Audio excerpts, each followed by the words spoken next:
Basically, if you do something that they say you shouldn't do, how do you revive the spirit? Is it possible to revive the spirit? And does one need to be reinitiated to start it working? Hello, Toby. Well, I think it depends on the spirit. Certain spirits, you can't, for example, touch them after you've had sex, right? Or you've engaged in any kind of sexual activity. In my experience, you don't necessarily need to be reinitiated. If a spirit is angry at you, they may express their discontentment in a divination, in a reading, or in your dream. So you should go to your elder, do some cleansing baths, maybe do some rituals for the spirits to appease it. But in my view, you don't need to be reinitiated into the spirit if you have done something to offend it. Well, but if you continue doing such things, the spirit can leave you. So you can have, of course you can be initiated, but different spirits can leave you if they feel that you are not listening to them. Okay, let me go through some more questions.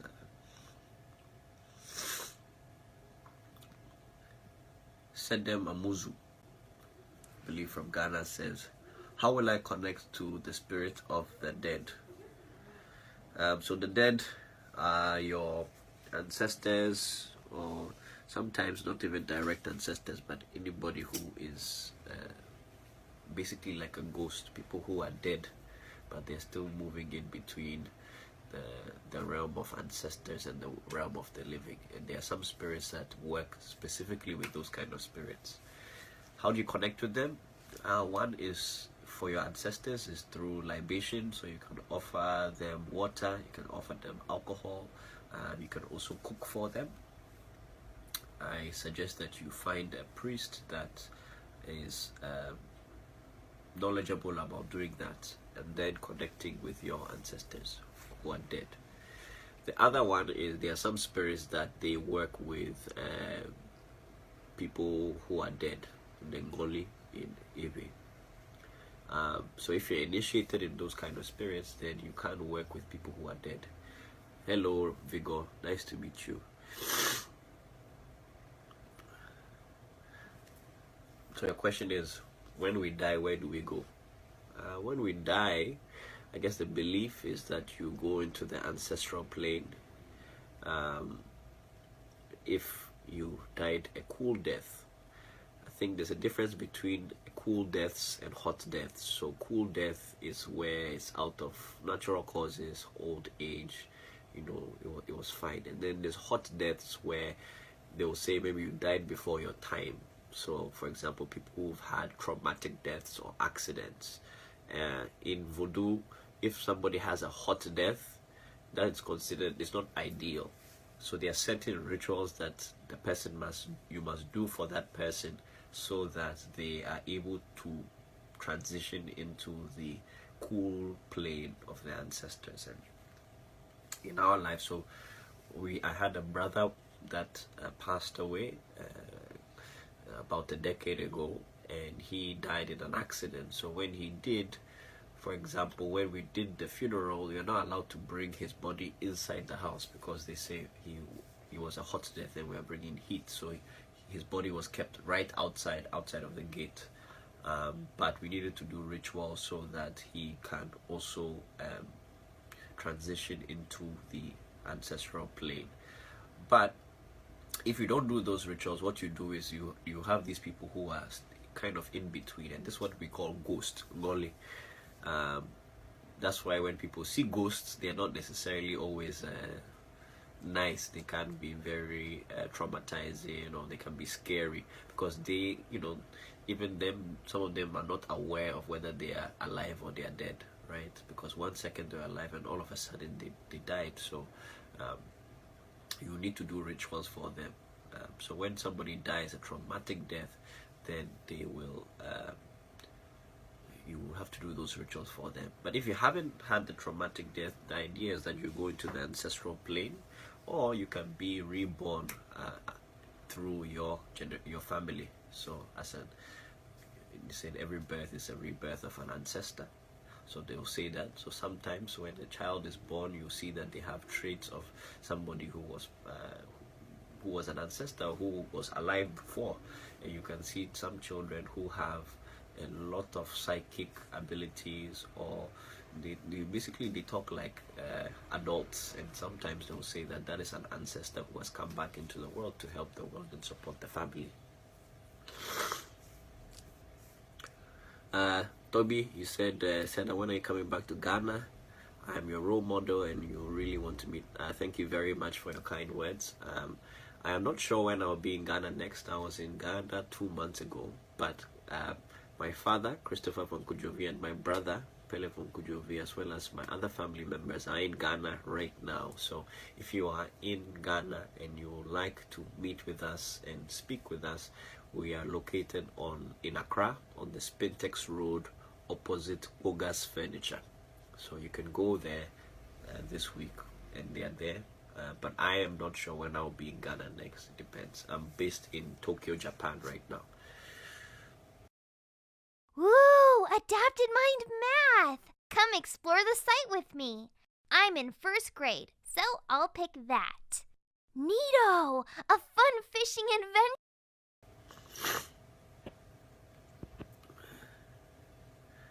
Nana Ikea Uredua said, why do we worry ourselves about the afterlife? Come on, let's enjoy life whilst we can. Nobody has died to know the other side, please. Well, that is true. Acknowledging the afterlife doesn't necessarily mean that you are not going to enjoy life now, right? And I guess that in Ewe philosophy, the afterlife and the current life is very connected. And yes, you may say nobody has died. That is very true. Nobody has died and you cannot see. But in Voodoo, it's possible to contact the dead, and the dead talk all the time. The dead can talk through divination. The dead can talk in your dreams and teach you things. So I have elders that are no more alive that are still teaching me things in my dreams of what herbs to use. So they are very much alive. Another one is sometimes you have these diviners or spirit mediums that are able to channel the dead. So basically they would call a prayer and the dead will just enter them and they'll start talking, and sometimes their voice will change, sometimes they're speaking in different languages. So in every Voodoo, the dead are very, very much alive. So to some extent we can see what they are doing now, and and they're still teaching us and they're still giving us information. So that is why we acknowledge the dead and thank them for their contributions to our lives.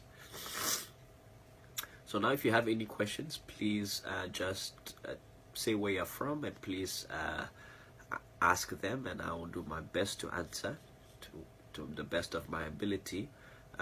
But in the meantime, I'm just going to go through the other questions that were asked throughout the week.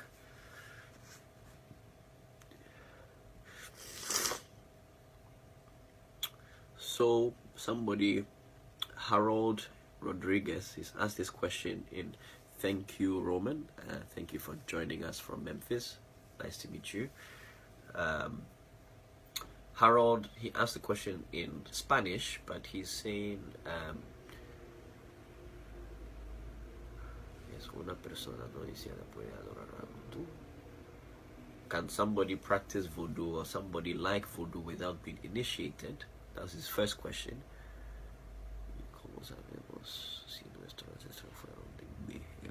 And he also asked a question of how do you know if your ancestors are from their Ewes or Yorubas or other ethnic groups.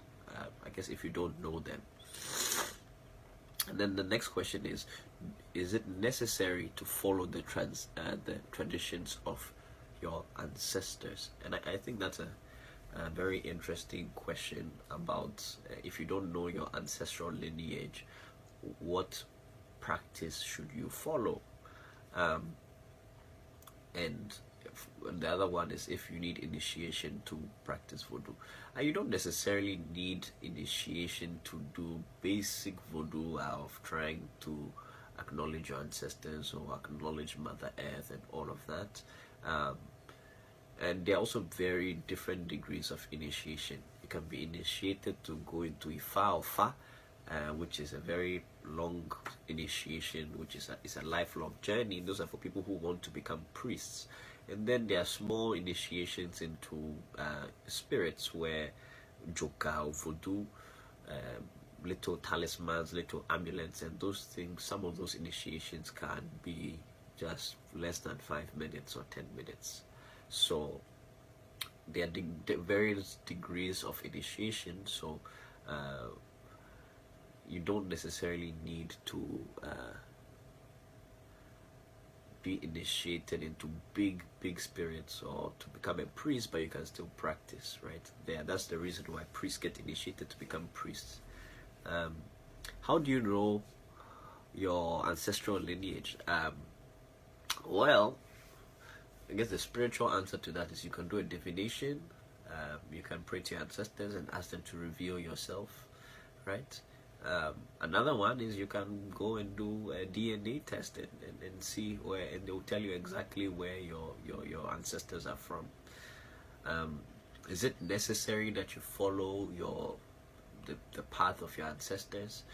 I think different people will answer this question in different ways, but I don't think you necessarily have to. I think you have to acknowledge and respect, and where you can offer libations to your ancestors through that lineage. But if you can't find the teachers and the elders to teach you that lineage of your ancestors, then I would say that you can follow what is good for you, because spirituality is about, you know, what is practical for you, what is working for you now, as opposed to just following a doctrine.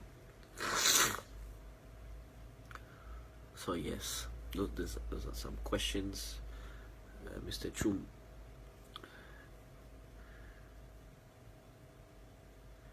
About how to pour libation.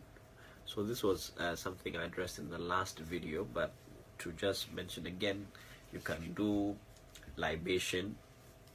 Normally, you use right hand for normal spirits, left hand for ancestors, but that's what I've been taught. Different people are taught different things. You can use water, right? You can have water and then pour it on earth, right? On some sort of sand, and then you ask for long life, prosperity, happiness, wealth, children, and any other thing that you are wanting. And then you show appreciation for your life, and you ask for guidance and protection for yourself and the people around you, the people you care about. Alternatively, you can also offer libation through alcohol. Usually you can do that with gin, but any sort of strong alcohol.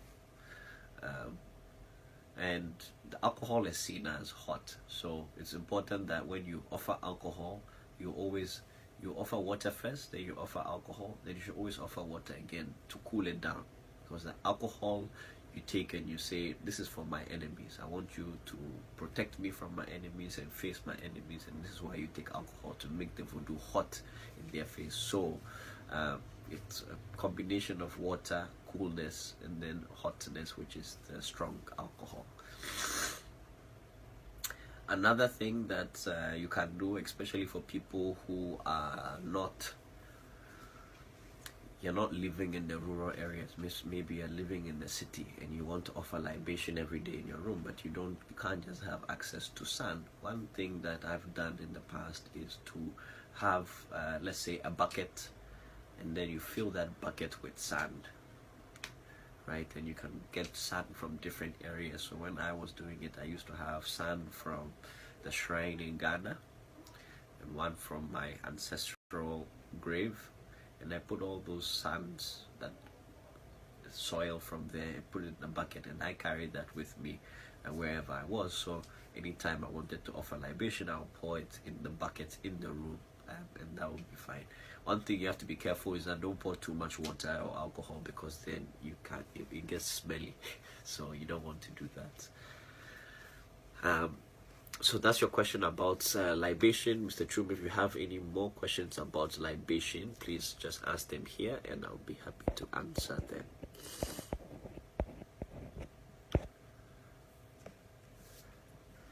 Yes, please share this live. I'll be doing this for about the next 30 minutes. We won't have too much time, but please let other people see this, and so that they can also ask their questions and also benefit.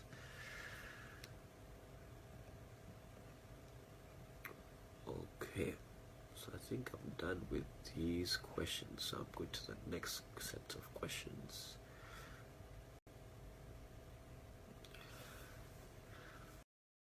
Excuse me, hold on.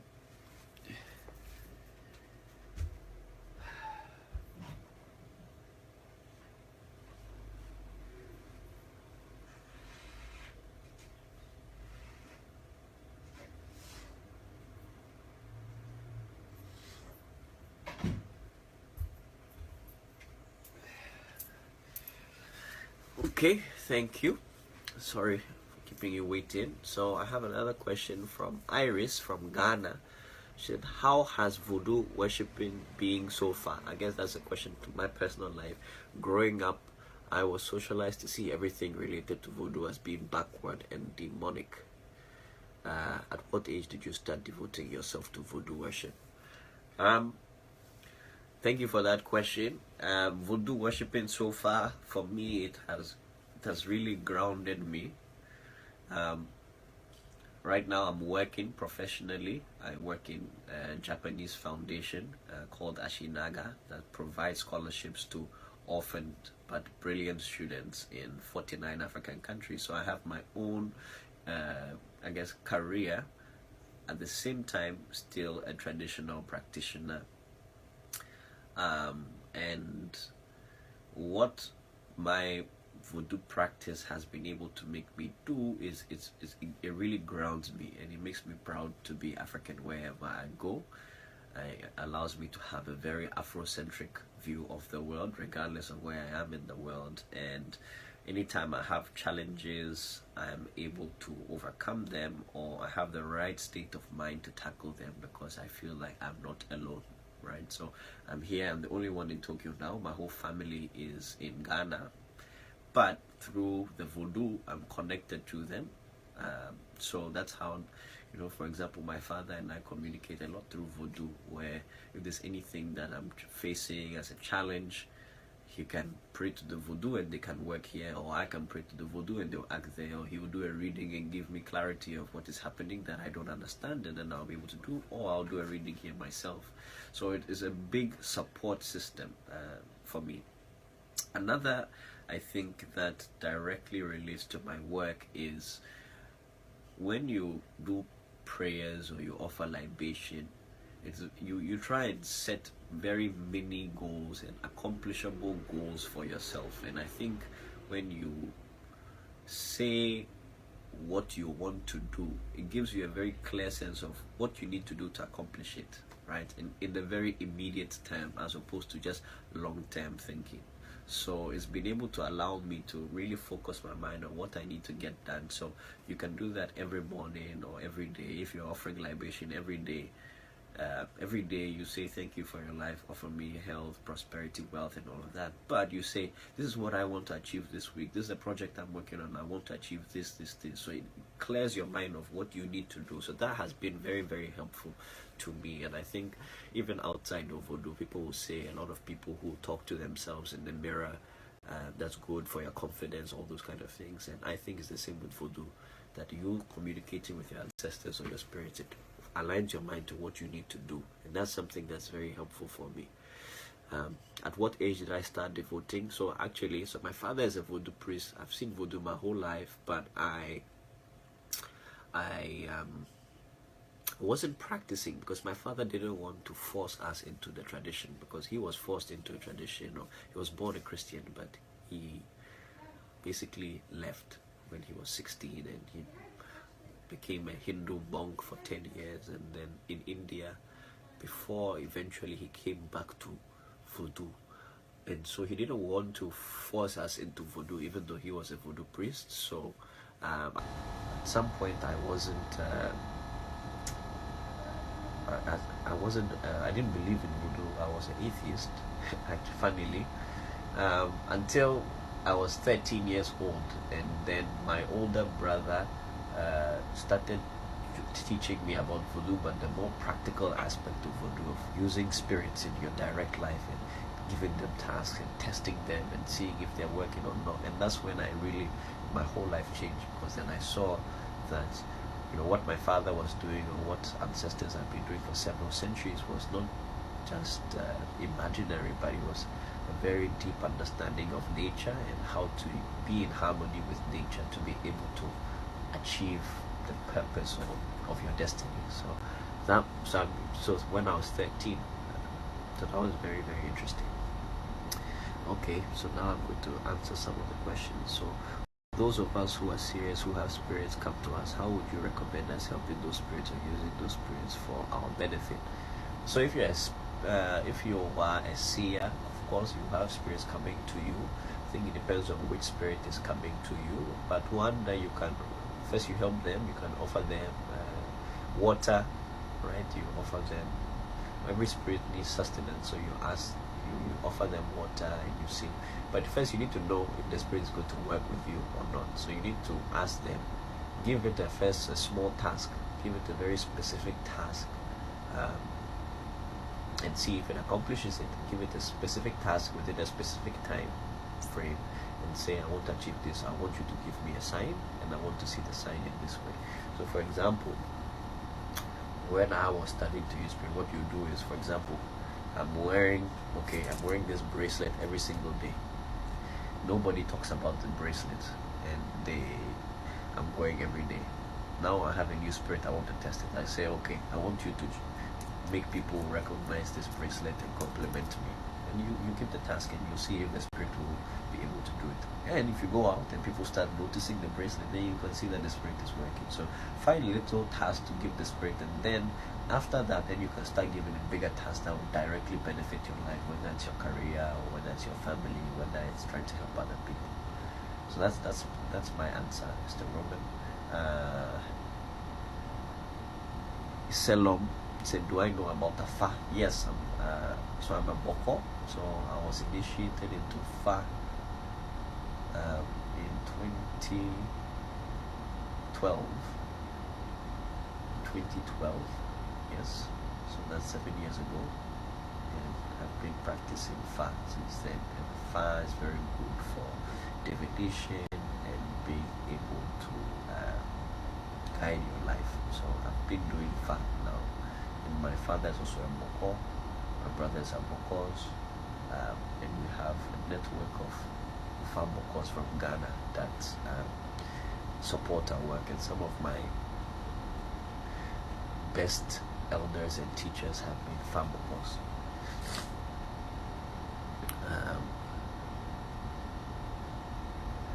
This is Olufemi George from Nigeria. Thank you for joining us. So people who are watching this, please share this so that other people can see and also ask their questions. So thank you for participating. So Mr. Olufemi, your question is, you need to be present before a prayer can be offered and your problem solved. No, you don't. You don't need to be there. What you need to do is find somebody who is willing to work with you,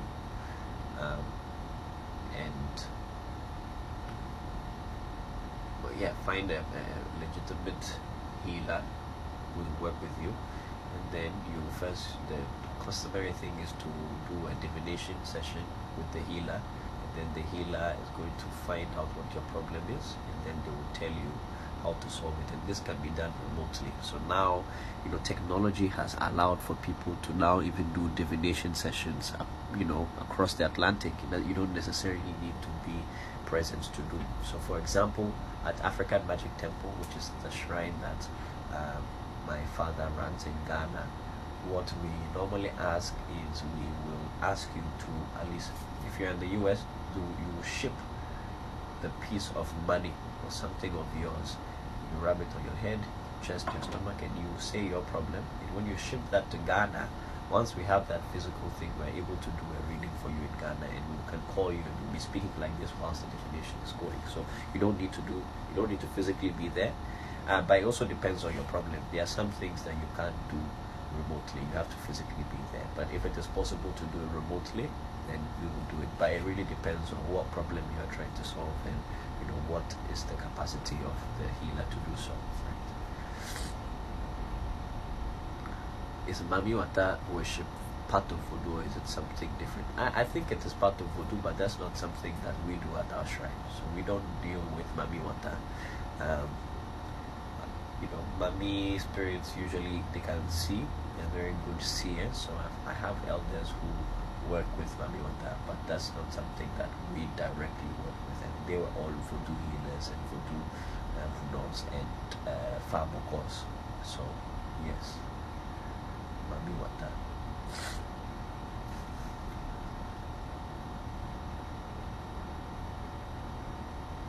And also, Miss Iris, you were asking a question last week. You said you're from Ghana. Are priests supposed to do certain rites before they hear from their deities? So some people are naturally born to be able to see or hear, but some also, even if you have that natural ability, there are things that you can do to improve it. So for example, there are herbs we call talking herbs that or seeing herbs that will basically open your eyes or open your ears, right? So on the human body side, what people will do is there are rituals where you can put, if you go through our photos, maybe you'll see some rituals that we've gone through. Basically, you put things in your eye, to put things in your ear, which are herbs that are known to open your ears. And yes, we are still live. Open your ears so that you can hear. But you need to be careful. If you open your ears or you open your eyes when you are not physically or spiritually ready, you may not be able to control it, and that can lead to you seeming mad, right? So Voodoo believes that the difference between a mentally ill person or mentally unstable person and then a healer is the lack of control. So if you can see and you can control it, then you can help people and you can help your life. But if you are seeing and you can't control when you're seeing, then you are not functional in society and people will deem you to be crazy. So you need to be spiritually ready to open your eyes before. So you shouldn't be too focused on, I want to open my eye, because you can really be really scared of what you are going to see if you start seeing. And if you don't have the spirits guiding you to see before you start seeing, that can really affect you negatively. And we've seen that happen many times before. People who want to see and they're trying and they're just trying to get all the initiations and all the rituals as much as possible, and then it leads them to become mentally unstable and become function anymore. They start seeing too much. So when it is your time to do, you do it, but don't focus on I want to see. But there are rituals to do. Again, on the cowries that you use. So people use cowries to divine, but the cowries that are used are not just any cowries. The cowries are specially prepared with certain herbs, and you do sacrifices on those herbs within the cowries to make them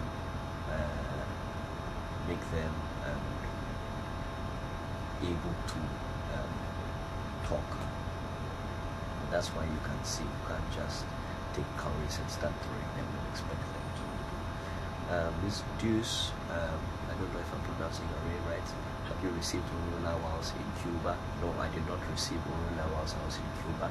I was initiated in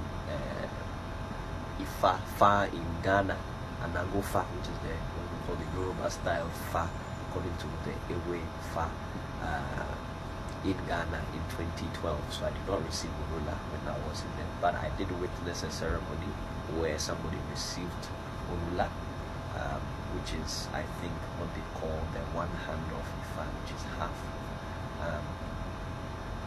Yes, so that it was a very interesting ceremony to witness. Whilst I was in Cuba, there were a lot of similarities between the way we do our Fa rituals in Ghana and how they do it in Cuba, as well as very clear differences as well.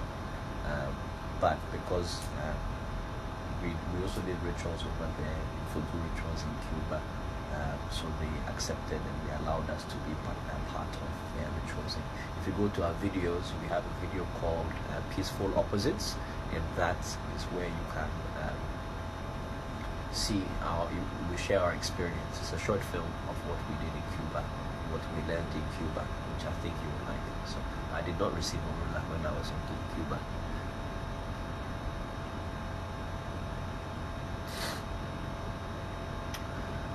Salam, you say you have been told we are the ancient Hebrews and Ewe, the ancient Hebrews.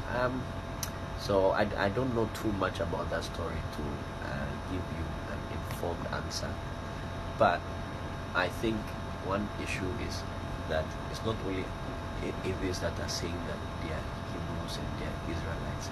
Yoruba people are saying that they are Hebrews and they are Israelites. Igbo people are saying that they are Israelites, and I think for me it's,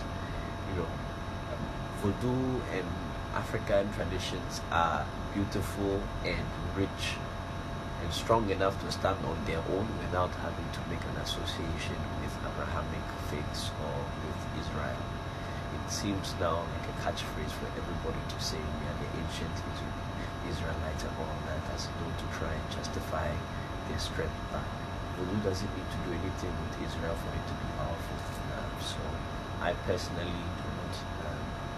I would like to have Africans being proud of what comes from them, as opposed to having to justify their legitimacy by associating it to Abraham, things like that. But again, I haven't done enough research in that to be able to give an informed answer of if we are the ancient Israelites.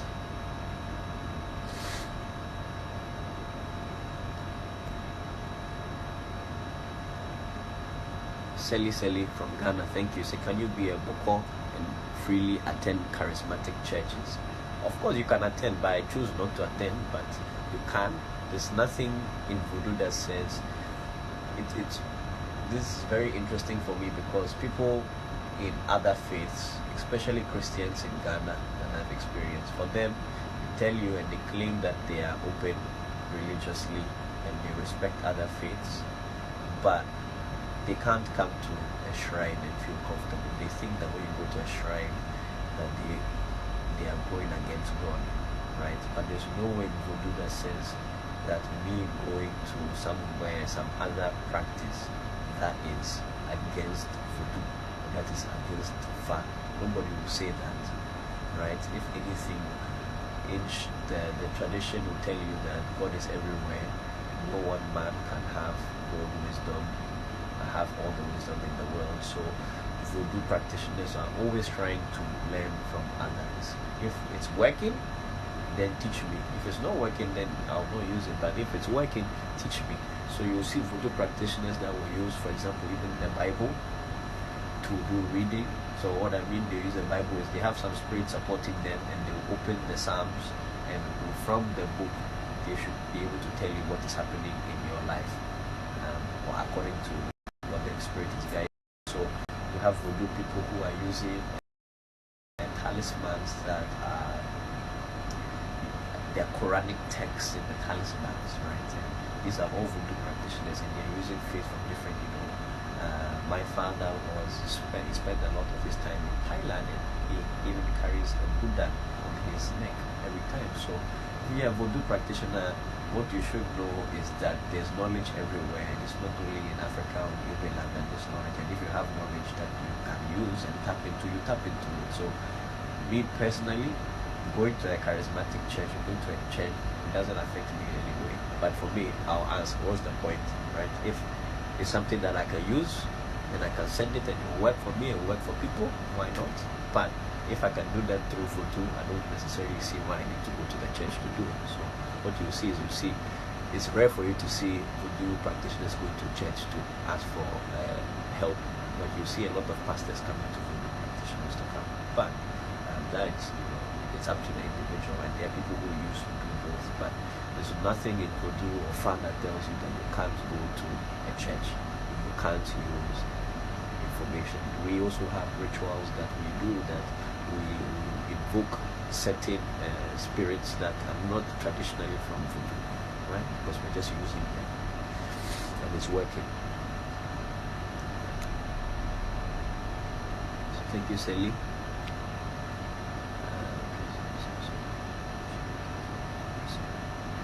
So what are the similarities between Cuban Fa and Ewe Fa? One is the way that divination is done. So even in Ewe Fa, the divining chain called the Yumaga, they are in Anangofa, when they say the Yoruba Fa, they throw it forwards, and then in Jisafa they throw it backwards, and they use 3 chains. So that's a key difference, because in Cuba there's no Jisafa when they throw backward, they always throw it forward with 1 chain. And another one is when they are doing the divination in Cuba, they sometimes will use I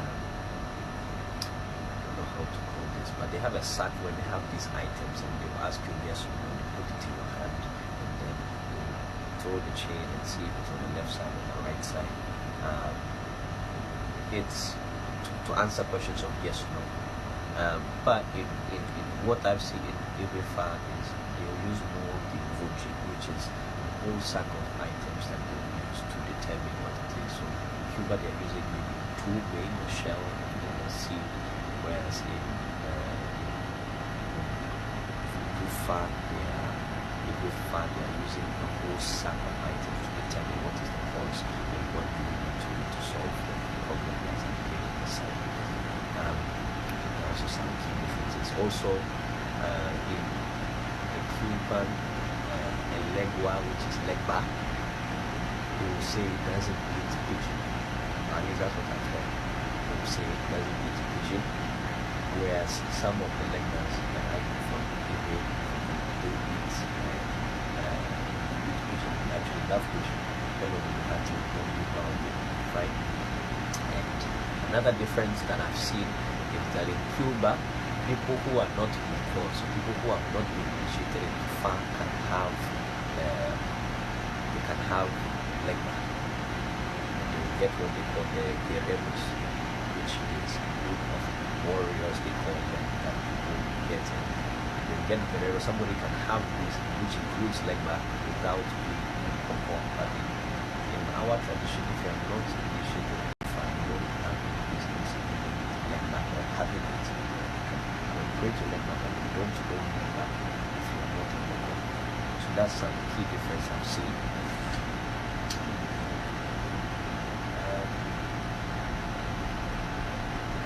And also more just on a more practical level, the Cuban Fa seem very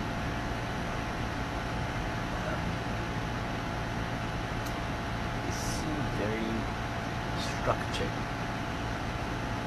Seemed like what the story that they heard in the book, that is what they say when they hear them. So they're like, oh, this is what they say. But in Voodoo, some of the Voodoo healers that I've seen checking Fa, it's much more fluid, because they are reading what the sign is saying, but at the same time they are also hearing what the spirit is saying. Sometimes you can even do reading where the sign is trying to cheat, is trying to deceive you. Right? So you're hearing something different from what you're seeing.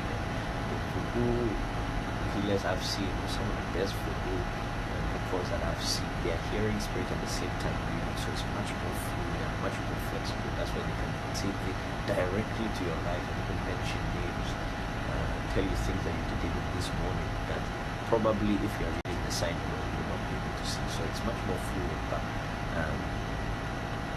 But I think it depends on the person. I haven't seen enough people in Cuba to be able to say that that's how all Cubans do their divination, but based on what I've seen, this is some of the similarities and differences.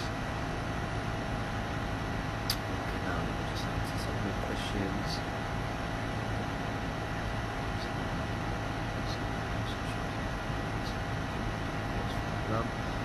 So if a person normally dreams about visiting the beach, see people at the seashore, sometimes going into the sea, is this something that should be a cause for alarm? I personally, I don't think so. Maybe you have spirits that follow, from the sea or from the water that like you, so they are giving you a sign. What should be a cause for alarm is if you start seeing yourself drowning, or in your dream you are seeing that you're having problems with the water. That's what you should be alarmed, because that can be a sign that you could drown, so you should be careful. But if it's just seeing the sea, there's nothing necessarily negative about that. And maybe you want to do a divination with somebody to be able to see it. When you go do a divination, don't tell them this is what you're seeing. If in reading it comes that we are seeing the beach, or some water spirit comes, then you can confirm your dreams that actually you do have spirits from the sea for you. Sena, so this Afi Dara, Ifi. Sena, how receptive have Ghanaians been ever since you guys have become open with mission to reintroduce the philosophy of Vodu and make this knowledge accessible to all who seek to deprogram themselves from religious theories and misinformation? I think the support, we've had overwhelming support, and I think it really made me think, or make us think about who are we making this information for. And the majority of Ghanaians are Christian, so there are a lot of people who are very hostile to us, and people will insult us and insult our families and say all sorts of nasty things. But we quickly realized that those were not the people that we were making our films for. All this kind of information and providing all this content is not for them. We are not here trying to convert people. We are here trying to give access to people who want this information, and there are people like that, especially the youth in Ghana, but not only in Ghana, but also in the diaspora. There's a lot of people in the diaspora. There are a lot of people in the diaspora who want this kind of information, who don't have this information. They can't get information from a trusted source. So they have been the backbone of our work, and they've supported us. And so we, sorry if I'm not speaking loud, I'll speak louder now.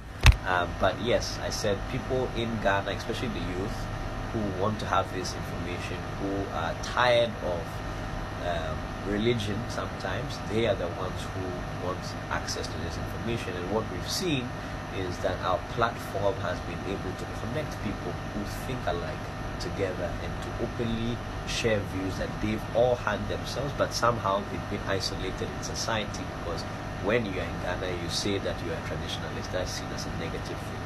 When I was growing up in Ghana, my own teachers used to call me a devil worshipper, and when you're growing up, sometimes, you're a guy, you're interested in girls, some girls will tell you they cannot be in your life if you are a Vodu practitioner.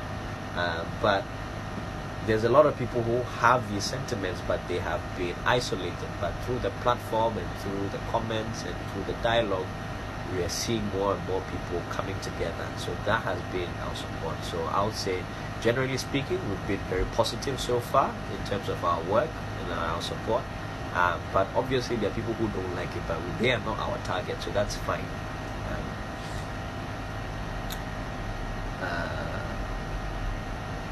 Hello, thank you all. Please say where you are from, and if you have any questions about my life or about our shrine or about Vodu, I'm happy to answer them. Please say where you are from, and also please share this so that people can also see this. Have you seen a spirit before? It depends on what you mean by see. I've experienced when I was in university, a spirit visited me in my sleep, not sleep, I wasn't sleeping, I was awake, but then I became paralyzed, I couldn't move, I was on the bed, the spirit was coming, I got scared. I shouldn't have been, but that's what I was saying, that when you start seeing, you may see things that you may not expect them. But I was so surprised, so I was like, I was surprised, but I couldn't move even if I wanted to move. And this happens to certain people. Sometimes when people call it sleep paralysis or sometimes, but sometimes the spirit will go to see you, especially when you are sleeping or you're about to wake up, you can be paralyzed, and then the spirit will come. And that's happened to me, and I've seen that. And that's also happened to my sister. My sister has seen when she was in her room, she got paralyzed, and a lady came to visit her in the sleep. So that is the Afa can lie. But if you don't have the proper spiritual guidance and the command, it can, let me not say it's lying, it can be tricky. That's why people have these things called ache, which is like the power, and it's like a powder that you use to command, or a spirit used to command the truth or the right thing. Because, for example, Afa by itself is like, we say it's like the charming, which is the spokesperson of the spirit. And the spirit can be, some spirits are there to tell you lies. Some spirits are there to trick you. So your job is to try and find out the right information, and you need to use certain spirits to help you do. But especially if you are a new practitioner, for example, you ask a question. Is it a yes or is it a no? If you ask Fa, it can tell you yes, no, yes, no, yes, no. So then which one is it? So you will be confused, right? So that you have to know how to deal with it, and you have to use certain herbs and certain spirits to guide you to get the right answer. But you also need discipline, because if you don't have discipline and you're not able to pick the first instinct, which usually is the right answer when you are doing divination, you are going to be like this. You don't know if it is this way, if it is that way. So that's what I would say by lying. It's not that they're going to tell you something completely wrong or whatnot, but they can give you very confusing directions. So you need to be careful about that. Do you Ras or Kante? Thank you. You said, do you have bad spirit? What do you mean by bad spirit? If that's your question, do you have bad spirit? I don't know what you mean by bad spirit. Do you mean a spirit that can destroy? Because a spirit can destroy doesn't make it bad or evil. And do we have destructive spirits? We have spirits that have the ability to destroy. We don't necessarily use them, but if we have to defend ourselves, we have to defend ourselves. So we do need to have destructive spirit as well as spirits that can create. It's a balance. We don't use them to harm people, or we use them to defend ourselves. Right? So because a spirit can do bad doesn't make it bad. So for example, the Haitians in the Haitian Revolution, they used voodoo to overpower the army and the navy of Napoleon, and they became free. They became the first free black nation in the world, and they had to use the destructive element of voodoo to fight. But is it a bad thing? No. If you're fighting for freedom, you're not going to be using nice things. It is war.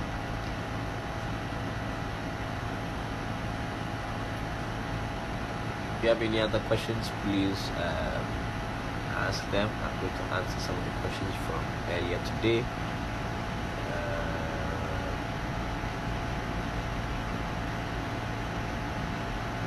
I'm from somebody's rudest. Yaro says, I'm from Kweu. Please, how can you awaken a spirit which is not responsive? No, I think I answered this question already last time.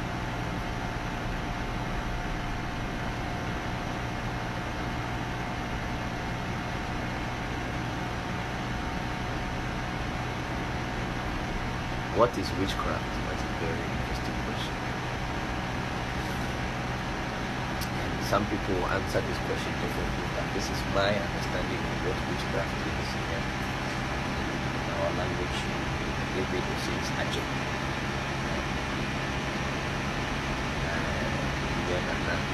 Our mothers is what we call as witch.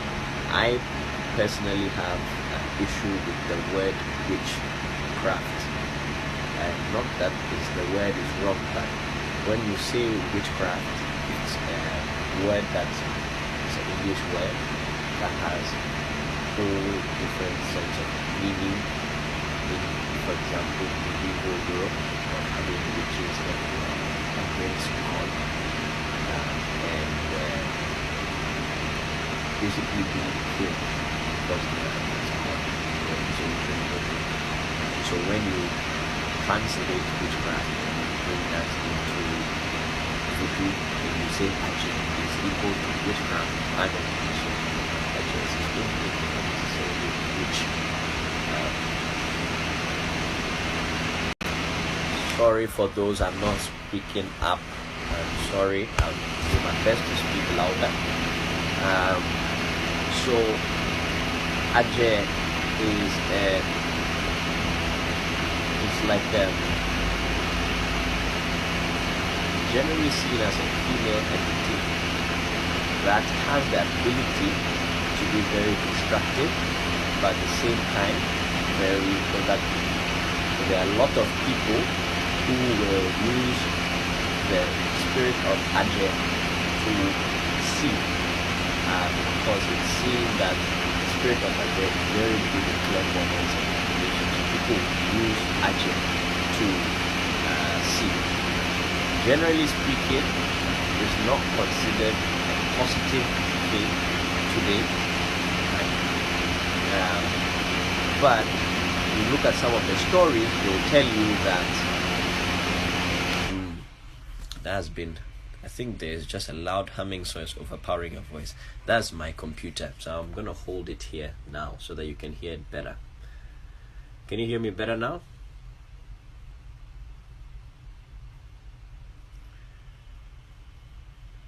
If you can hear me better now, please give me a thumbs up so that I can continue. Yes, okay, thank you. So Aje, so there's a story that I would like to share with you of what Aje, the power of Aje. So there was a story in the Afa Udu Ngolikoche, which talks of the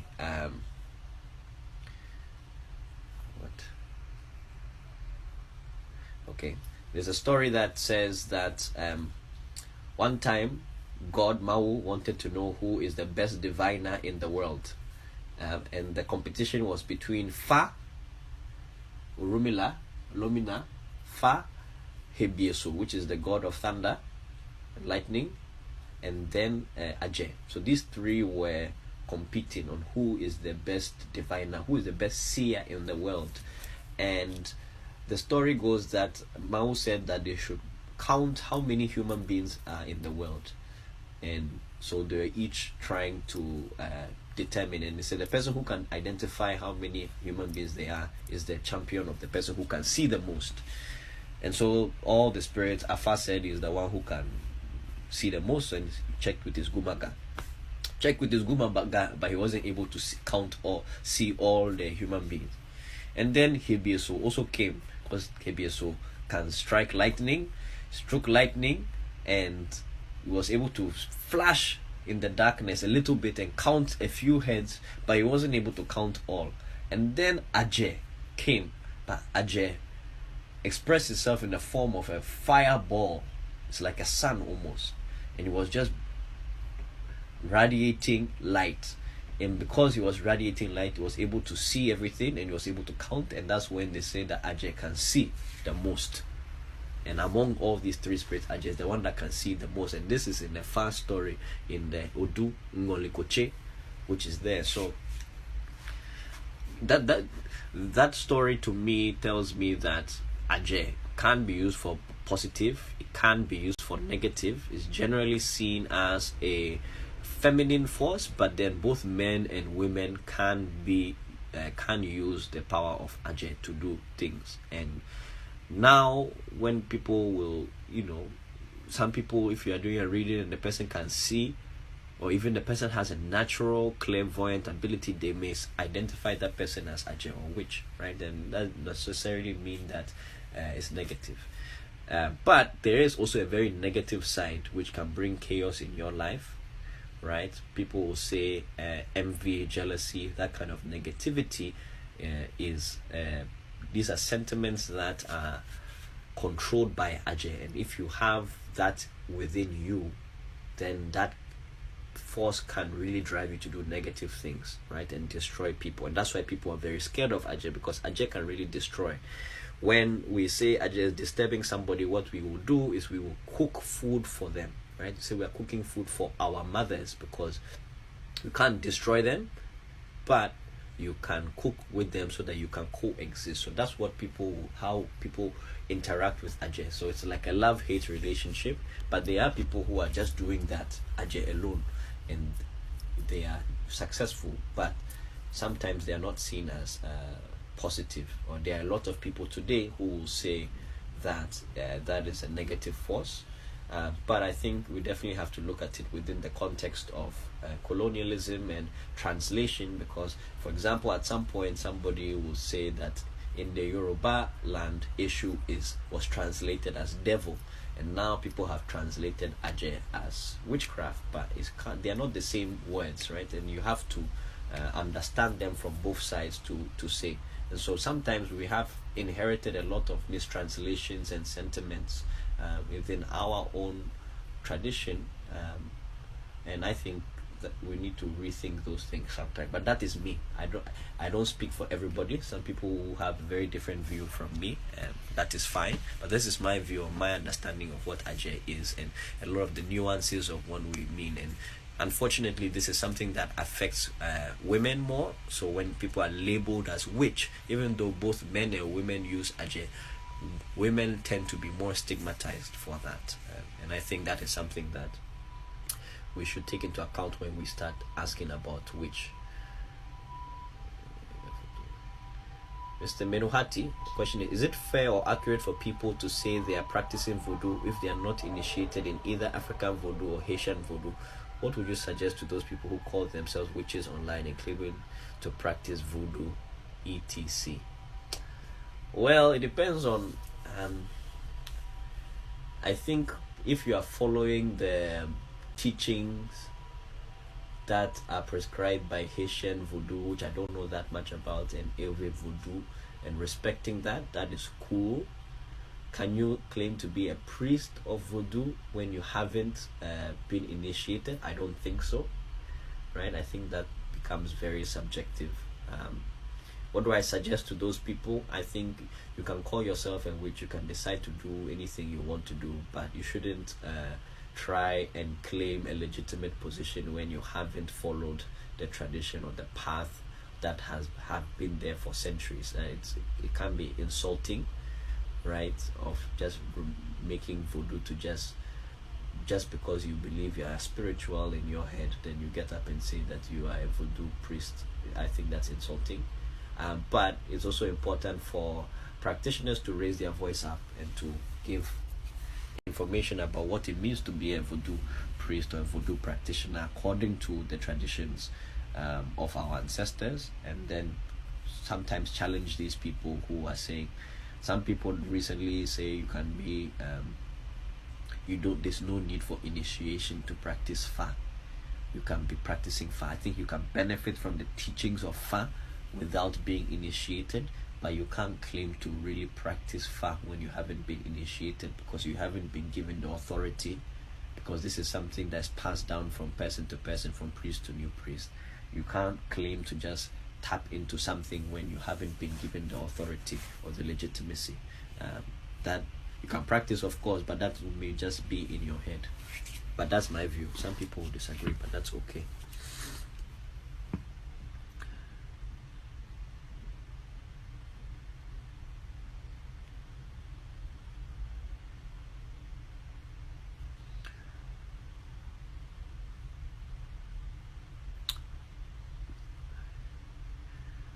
Okay, so I'm just going through some of the questions. How can you have Joker You have Joker by being initiated into Joker. One way people receive Joker is by being, you swallow the seeds. Wait, let me see if I have some.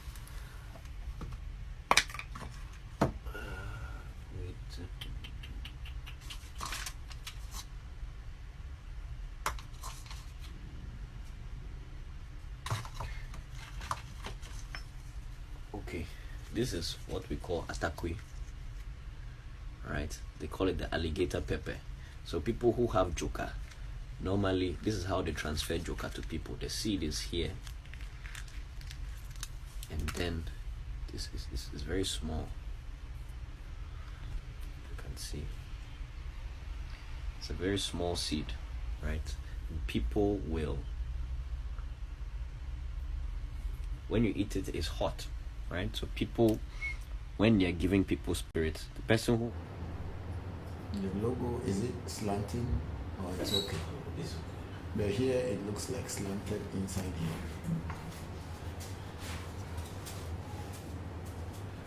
Sorry, mirror, yeah. Reflection. Mirror. Okay. We are going to start. So let's start this one too. Okay. Okay, we are started. So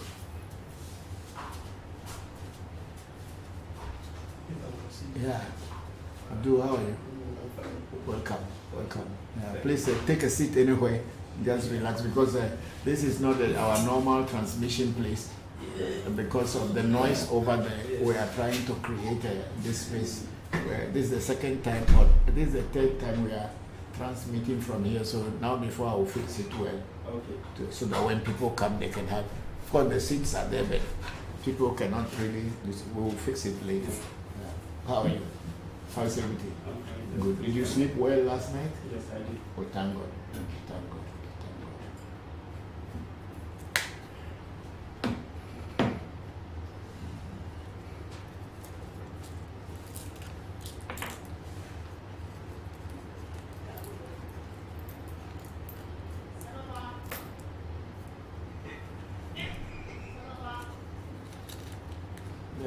Check the TikTok and see whether the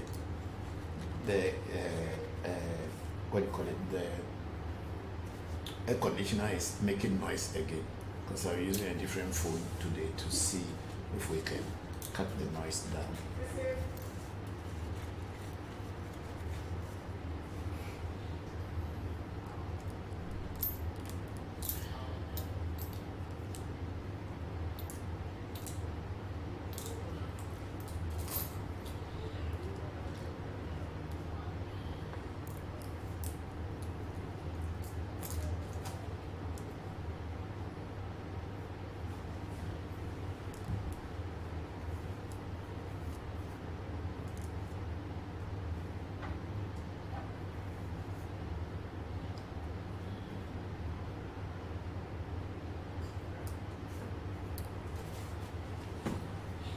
Okay, thank you very much everybody for joining, and good morning, good afternoon, good evening, wherever you may find yourself in this very precious moment.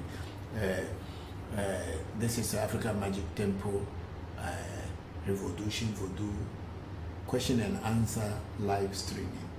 I'm going to be your host, Bokor Christopher Voncujovi, and I am very grateful that you are here. Thank you all. Thank you for having the patience to wait. I think you should bring the television screen closer to me. Push it down to me.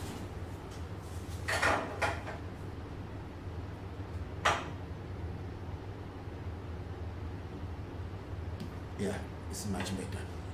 Okay, thank you.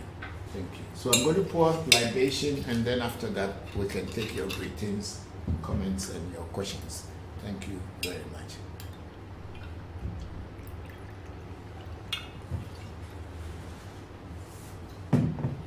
Oh, Mauga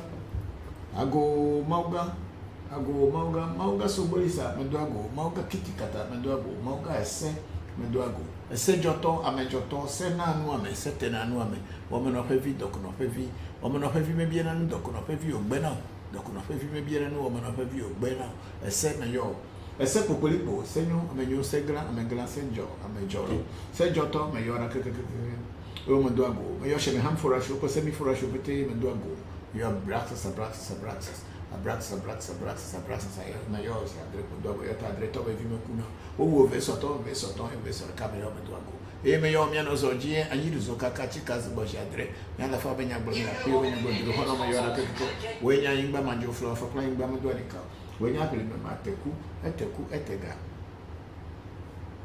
o me yo akan be cho fa kan mo le ba kan je ba kan su ba kan tro ba kan mo ni ba kan du fi ba kan ma mi ata ba kan ba kan pe ba me ba ha ja do la ko pra ba ka je fi to ba se mo to do me yo me nu da me yo mi khogba me yo mi be wa ka ku pe me yo zango me yo mi kule vira ka mi khogba se yo ra ka wo jo pata jo maku fo ke me vole mo jo chi me vole fu do me bere ko kulo ku ato le fo fo me jo banyo he we jo banyo me to ya mo le mo ji o to anu kwa re pe be yin le pe me be to ba jo e tu zo kule lu o mo no te pe ka jo pata be le hafi e jo von ba jo yin jo pata o pe fia jo pata me tro na me be da mo lo abi fa be e le di na jo pata no ani afi me a jo lo jo pata jo pata ni atape me yo mesi me bo jiri to togbe de daba pe ti zugbolu ajima ogboju kuro doja ko ko me vale ti fa fa me va yo jo na pefu ago sapate me yo ti geli me yo go me yo la fia e me yo ma ga sesen deja papa sesen to be gele me yo brahini me yo gbogbo chi me yo mbe foli ko mara ke gbogbo go to piche ma ko na to be me yo kuto me fana me yo to ko se poku akubia na meri akoso agoku foni ko deje that's in a most if you see jam because I black over mamma in budget but the way I go coffee the way I could be a man some mamma in the river in the petrol could to me a family your pay celestia I could be a Katrina could be a foyer and say second for you then I could be put to me a family e me yo mi aso but church for could be see a penny and could to me a family e au no tuji boko tuji to tuji me yo kini has super job para super na me yo boko atafi so so fa mo do to kwa fata da could to me a family o me yo hono le va po hono le gbe yan be gan to be ma ze kuto me ne fana mi e ye me yo to be an entre to le jita to be Abraham ji be ne chana to be fia to se mon kabila be jira si ngoti me kuto me ne fana mi lo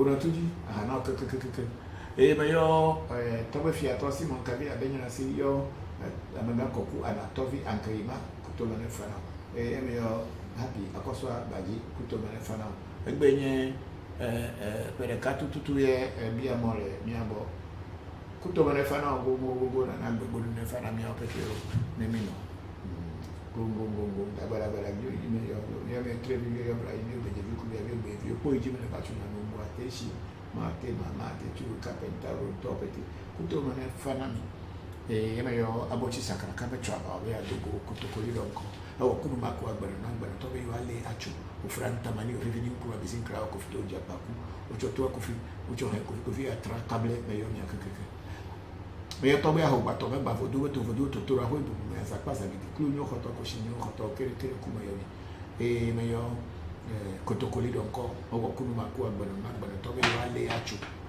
me yo ra kekeke o ko fito japaku cho to ko fi cho he ko fi atra kable me yo nya pe tu dagbara ji me yo mi do mi awela ngbo mi ni yo asiri nendi do ba la mesese nemba e me yo okologo hoko tichie me do ago me yo to po chuma nyami yo to be glindo me po ji me kwa beja na me ko kwa chini kwa ara na ya public me na bula to me dio me yo mi akeketa yo chivi mami e me yo le gba ji gbo si yo zumele gba yo le gba bi mami ntape me yo afana gbo afagbo ma jezo ko ko pe to ma so le me ngba pa bi me yo pali gbe meji eku meji wole meji di meji lo so meji mole meji abla meji aka meji goda meji sa meji ka meji tru meji tula meji le te meji che meji fu meji kwali che tula me yo ko bo bi le ko pa to na do bo ni to na ni mare ma ko meji do da ni abele ngbo bo ni ya se ni me no ngbo na me ka da mo da be ji ni yo si ni ri do na ba se se ni ba gbe na ba to pa ni se to bo mi ko le ni yo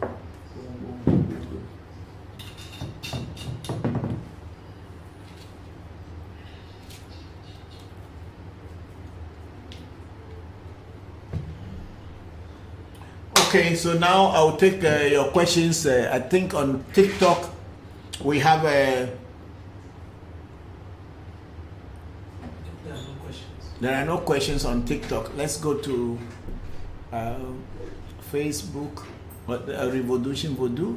Facebook, we have somebody doing a mathematical calculation here seriously. I think the person is a mathematician. I don't know mathematics. So this is a Tigran Hoenisian. It's a good day. Okay, thank you very much, Mr. Mathematician. And he again came and said, good day, me, author. Okay, the same person. I don't know what he has written, but maybe he's trying to communicate something that I don't understand. And then we have John Komla Bokor Enuledo. Hello, Bokor Enuledo. Okay, me for you all fine. Then we have my brother Labi Cosmos, who is saying kudos. Thank you very much, Dr. Labi Cosmos. I'm very grateful and hope the whole family is fine. Thank you very much for taking care of our sister. And then we have Yvonne Equia Mohammed. Say yes, we can hear you better. Thank you very much, Mama Shamba. Thank you very much. And then we have Kwaku Mark. He said greetings to me on TikTok. Hello, Kwaku. How are you? Thank you very much. I'm very grateful that you joined the section. And then let's see the YouTube. If we somebody is coming again, Emmanuel. No.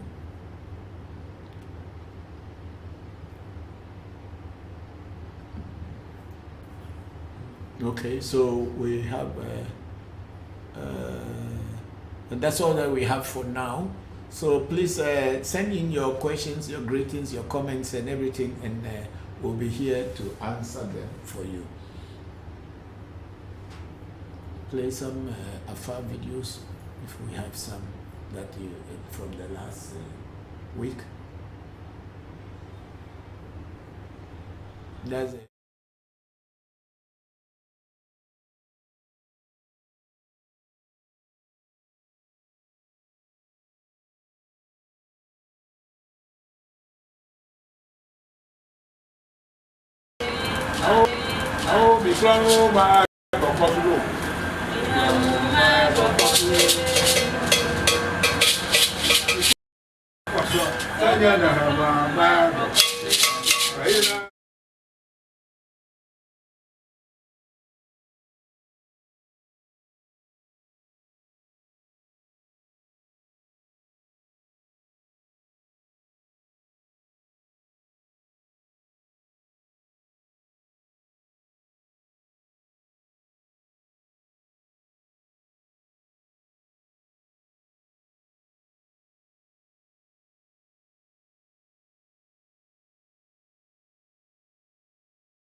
Kompoto, Ejaka, Ebibo, Bokor Tejimale, Bokor Kutomo no Kutoma, Asekaji, Ajibodwa Chela, Achepo Chela, Aforiketo, Aforiketo Degba, Aforiketo, Ebe Mama Foriketo, Panagon, Machokolu, Mauga Kitikata, Damwoto, Ebe Washiofo, Onkoko Nuno, Danyese, Seglamagla,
I put it on the TikTok so that when I talk, people can hear me. Okay, we have a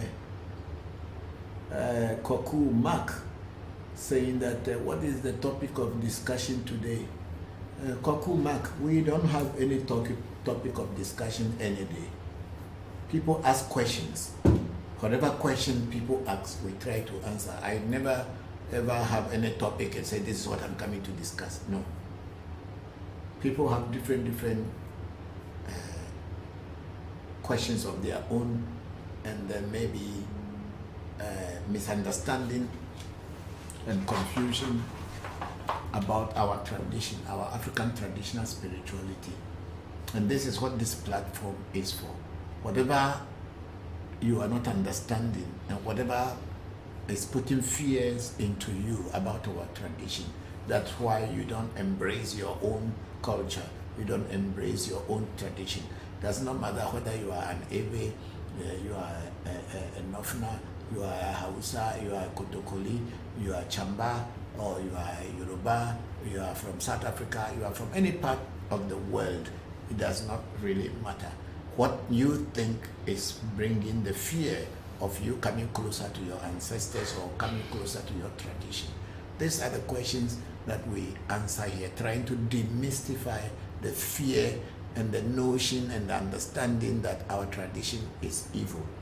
This is what we are here. So I don't set the agenda by saying, oh, this is the topic I want to discuss today. It's an open live streaming. You come with whatever your confusion is, and then you put it across, and if it is something that I know and have an idea about, I will discuss it and try to break it down for you to have an understanding. This is what we do here. We don't set the agenda by saying today we are discussing about whatever, you know. So Koku, Mark, please come out with your question. If you have any question to ask me, please go ahead and ask me. And then we have a Kofi Opegu saying, Daddy, it's been a long since you went live. No, I go live every Sunday. Kofi Opegu. Then maybe you are not following us. If you are following us, you know that every Sunday we go live. And that's what the program had always been. It has always been on Sundays. So we go live every Sunday. There hadn't been any Sunday that we have not gone live. So maybe you were not following us, but lucky you are here today. I'm grateful. Thank you very much. And then we have a comedian, Mark Euro, say, good evening, sir. Please, which symbol is the, sir? I like to know. Oh, the symbol there, it's our logo. The logo of African Magic Temple. That's what is there. There's nothing more there. Thank you.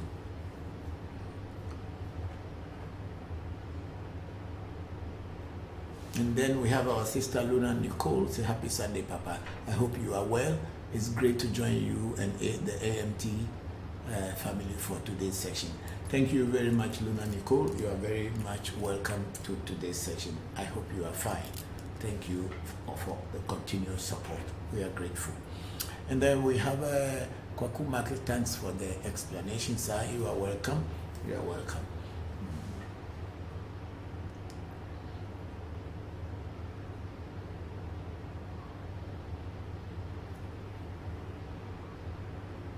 What about African Magic Temple itself?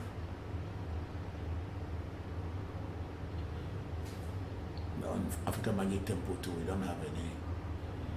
That's Koku Agbeko. Say good afternoon, AMT team.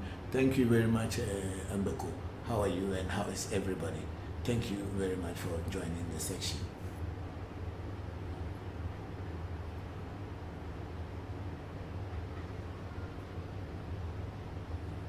This is the time they were doing the reading before. We can put, you can show that on one of those videos. Yes.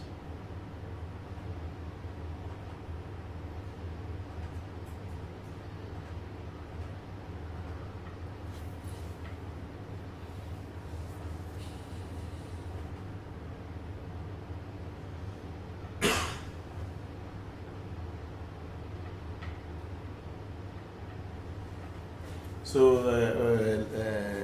my brothers and sisters, ladies and gentlemen, last week from the 19th of this February, we initiated some new priestesses and a priest, women, lady priestesses, 3 people and 1 male priest or Bokor. So they are all now Bokors. We have some kind of excerpts from this initiation, so we'll be playing some of them for you. A lot of time people are asking that why are they not seeing women in African Magic Temple? It has always been men. The truth about it is that there are so many women amongst us, but most of the time the women don't want their videos to be played out just in case they will be stigmatized for following our tradition. So women do not want their videos to be played.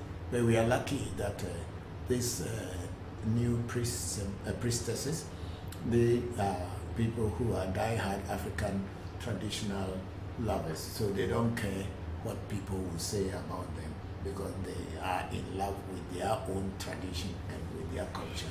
So they agreed that we can play their videos. So we'll play some of them, and then you can, if you have questions on such, you can ask your questions. Thank you. Of the shrine. It's the base of the shrine. It's like a house protector. It's the one that holds the house. No, this is people from Germany.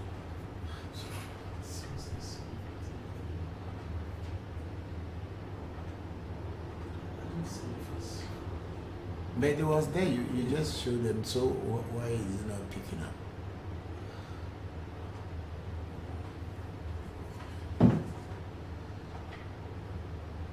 Yeah, that's enough.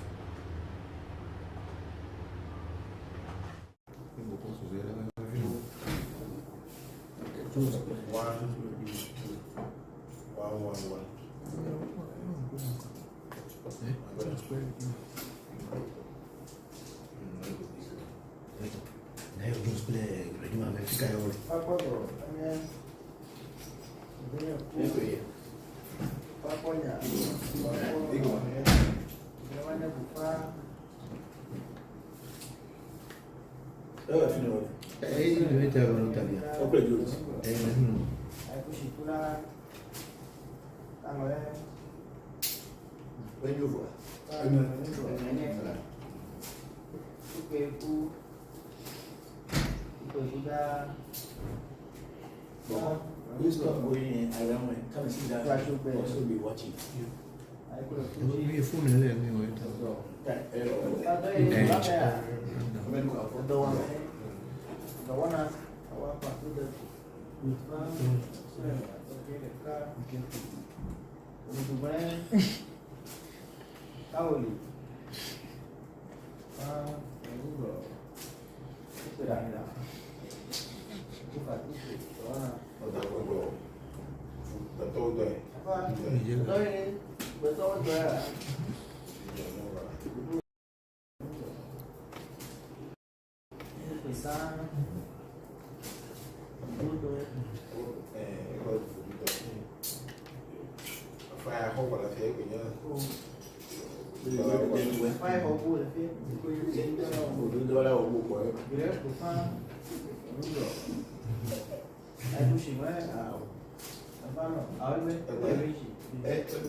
seri alataruba.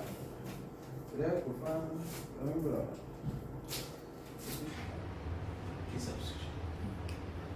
Okay, so Hamid, you can ask a question. Okay, my question is, when I was initiated, I was asked to do certain rituals. So when the rituals was going on, Bokor said, when I see Bokor, I should respect Bokor. I should take Bokor's bags. Yeah, you carry their bags. Yeah, carry their bags. So how would I see that? If I see Bokor, how would I know that this is Bokor? Okay, that's a very good question. No, generally that question is when your rituals were being done, and they ask you a question that who is, why you are here, and you give your reasons why you came to the Bokor, and then the Bokor asks you to get certain items so that he can do the necessary rituals for you in order to clear whatever stumbling blocks are on your way. So the Bokor is asking you that Bokors are people who help others to change their destiny or change their life or whatever they are going through at that current time. If a Bokor or Bokor did this for you and everything has changed in your life, when you see Bokor now, next time, what will you do to a Bokor? They say, oh, I will respect them, I will bow down to them, I will carry their bags for them. That's a normal response. What it simply means is you are not going to condemn what our traditional priests and priestesses do to help people. Okay. If what they have done for you has changed your life, or you have seen any changes in your life, it is simply to say, I will appreciate them. Yes. I will not look at them as nobodies. Yes. Because it is very difficult for you to know who is a Bokor these days. If somebody is dressed up in coat and tie, it may be a Bokor, but you cannot know. So it's not carrying a bag like in the olden days where a Bokor will carry his bag and be walking around villages. And these days, so many Bokors are living in modern times. They are inside shoe, neckties and everything. And you will never know what particular Vodu or Afa that is with them. So you cannot say, well, let me carry. But in general, when you see anybody, an elderly person, show respect to them, because you never know whether he or she is a priestess. So you just be respectful, show respect to them, and if you think that they are in need, you help them. That's all that it means. It can be from any culture, from anywhere in the world. You just have to show that respect. So that's what it means. It's not that you will see Bokor carrying bag and so give me your bag, let me carry for you. Yeah, but just show respect to all elderly people and teachers. Last time I saw a certain woman, an old woman. When I came to Ghana. Okay. So I was walking by the road and I saw her standing at the roadside. Immediately she saw me, she just went back. Maybe she wanted to do something, but I just saw him. I just saw her going back. So then I approached her. He asked me to come. I said, "Kachi, come." That's how she called me. And when they say you want these leaves, but she can't reach there. She can't reach, so I should help her. So I realized that this is what she wanted to do. So I brought down the leaves so that she can plug the side that she wants. So great. She asked me to plug. So after I plug it, she showed me what the leaf does. Okay. He showed me that this is what the leaf does. Maybe if I have a waist pain, I should do it. And he showed me. He said, this case they don't respect. So he just showed me and then she likes me. Yeah, so that's exactly what it. That you take it and go. That is what I'm saying. So when you see an elderly person, that person has wisdom, possesses wisdom, but if they don't share it with you, you can never take it from them because it's inside their head. But by showing respect and helping, this person will like you or be happy and pass on some information that will help your own life tomorrow. That's why they say when you see a Bokor, I'll bow down to them, I'll respect them, and I'll carry their back. Like this example that you are giving, which is a very good sign. You saw some elderly person, she didn't just call you, but you saw her reaction, and then you approach her and say, okay, come, I need this. And then you, being a young person, you are able to do it, and then she bless you by telling you what it does. And then tomorrow, you may not know where you may be, that you need that kind of help, either for yourself or for some loved person or someone who is in need. And then you also teach that thing or apply it. And then you also will have that respect now that this man is a very good person. He knows about herbs and how to use them for curing. So this is all that it is, that you should show respect to your elders. Yeah, Shamba, how are you? Good. Have you eaten? Not yet. I will go and get something and come back. People, you sleep so late and then you wake up late and you don't eat on time. Okay, then go and eat and come. Okay, we are here.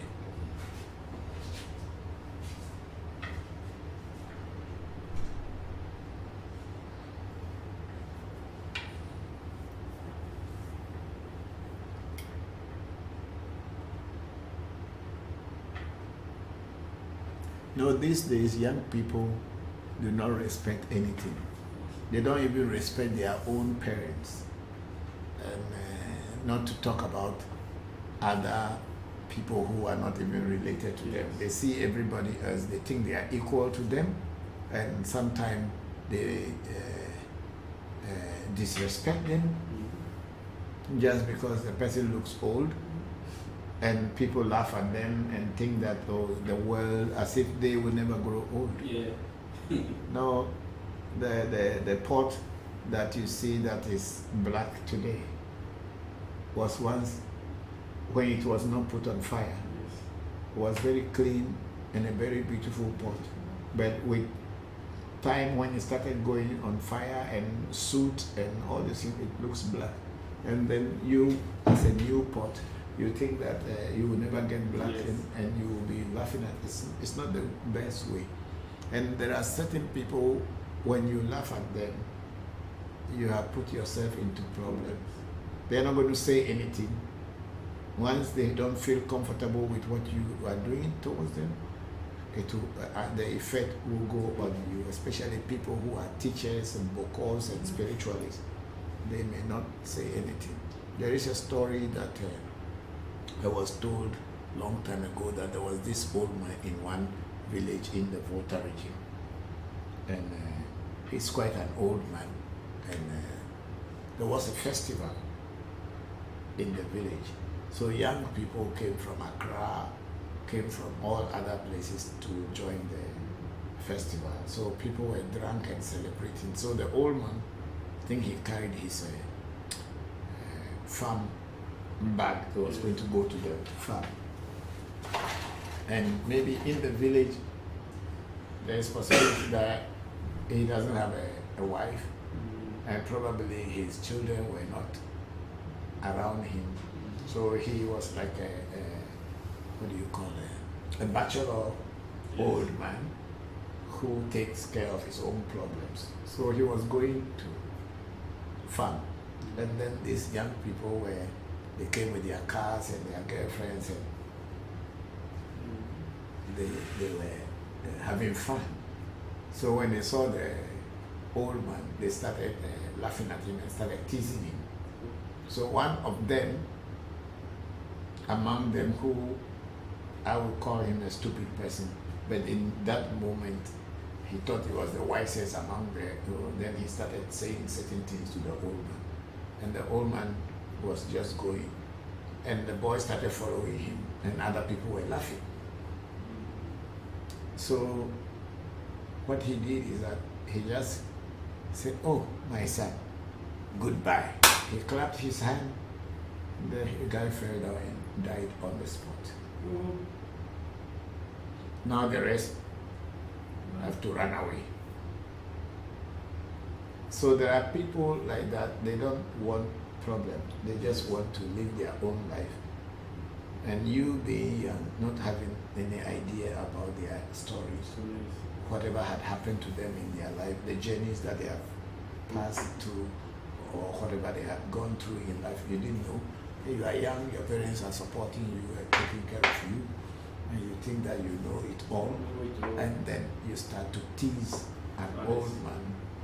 Because I remember one day I was walking with my dog in the morning, so I wanted to buy coconut to drink, and I had only,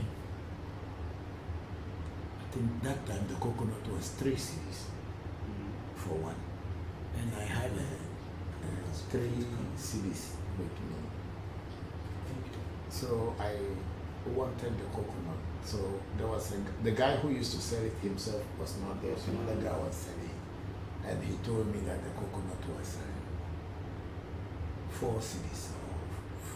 Yeah, I said 4 cedis. So this coconut is always 3 cedis. So take the 3 cedis and give me the coconut seller.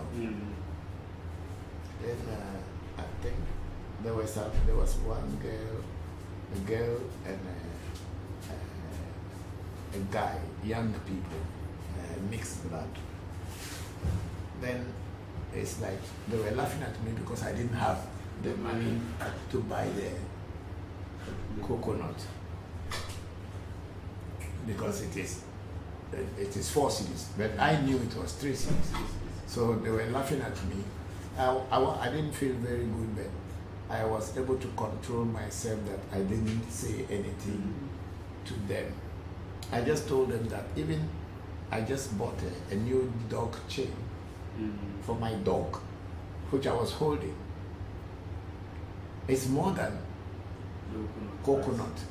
If I can buy a chain for my dog and buy dog food every day, means I will be able to have that amount, 4 cedis to buy. But at that very moment, I didn't have the money.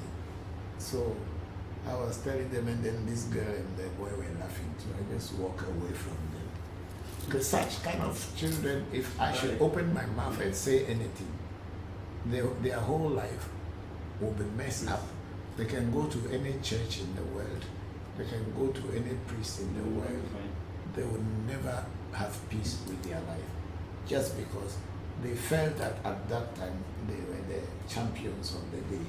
They have money. Yes, they are very mean to people. They are very mean to people. So when they say I will bow down to Bokor, I will carry his bag and I will respect him, is to show respect to people who are older than you. Because you don't know who is who. You must show respect to everyone who is older than you. Yeah, that's what it means.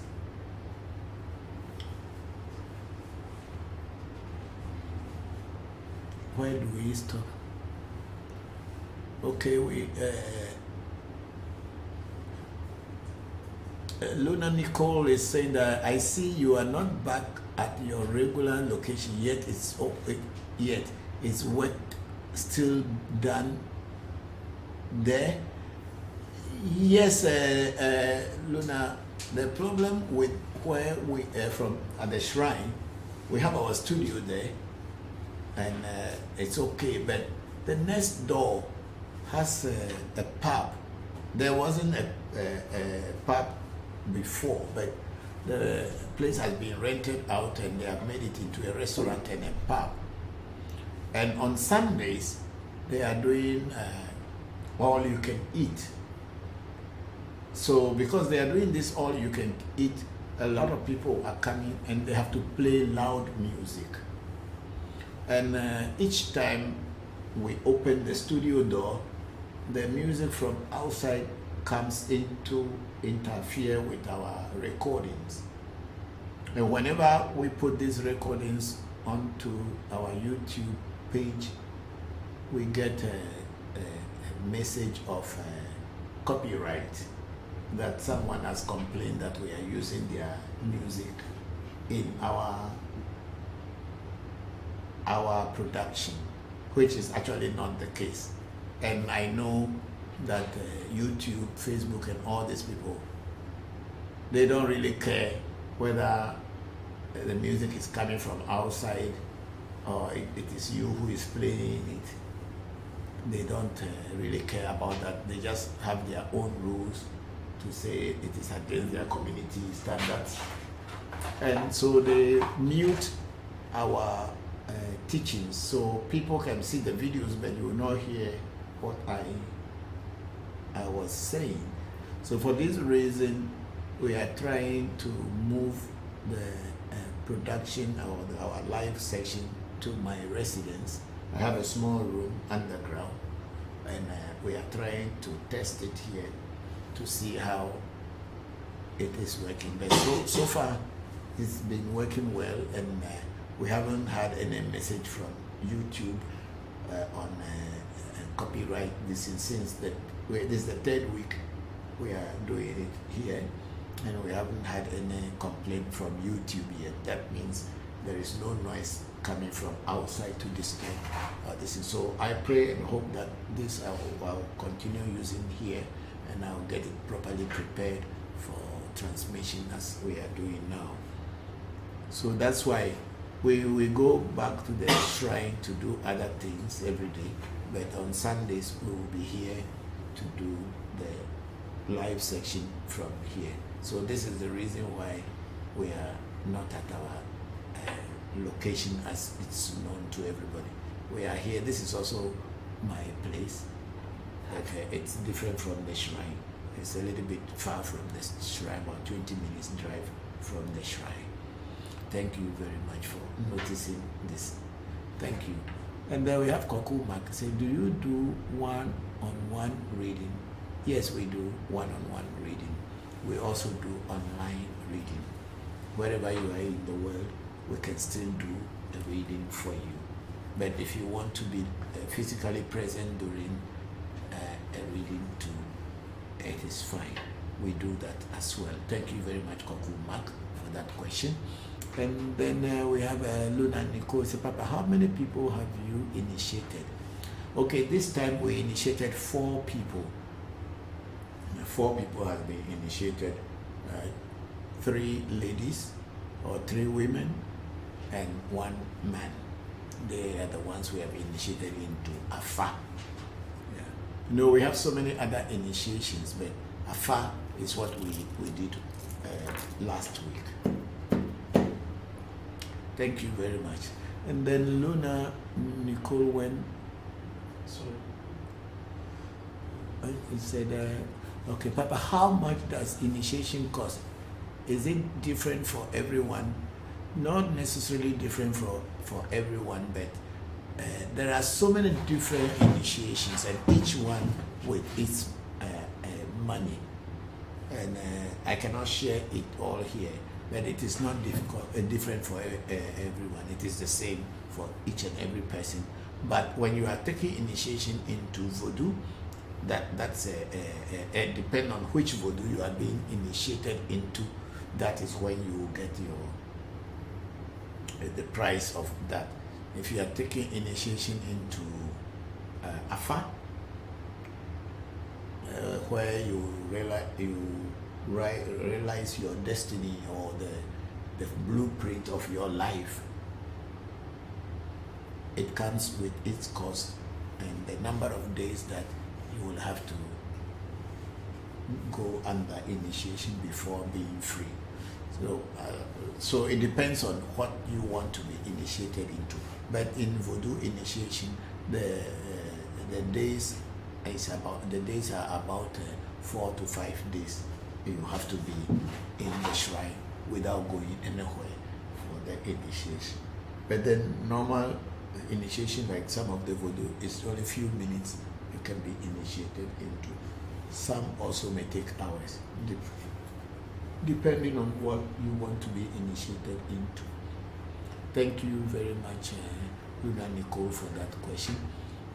You can get me on WhatsApp and we can talk, and I want to know what you want to be initiated into, and then I'll also tell you. Listen, we have Violet Eki FC, say greetings to you. Move the cursor from the Papa. Hello, Violet Eki. FC. Say greetings to you too. How are you? Hope you are fine. And then we have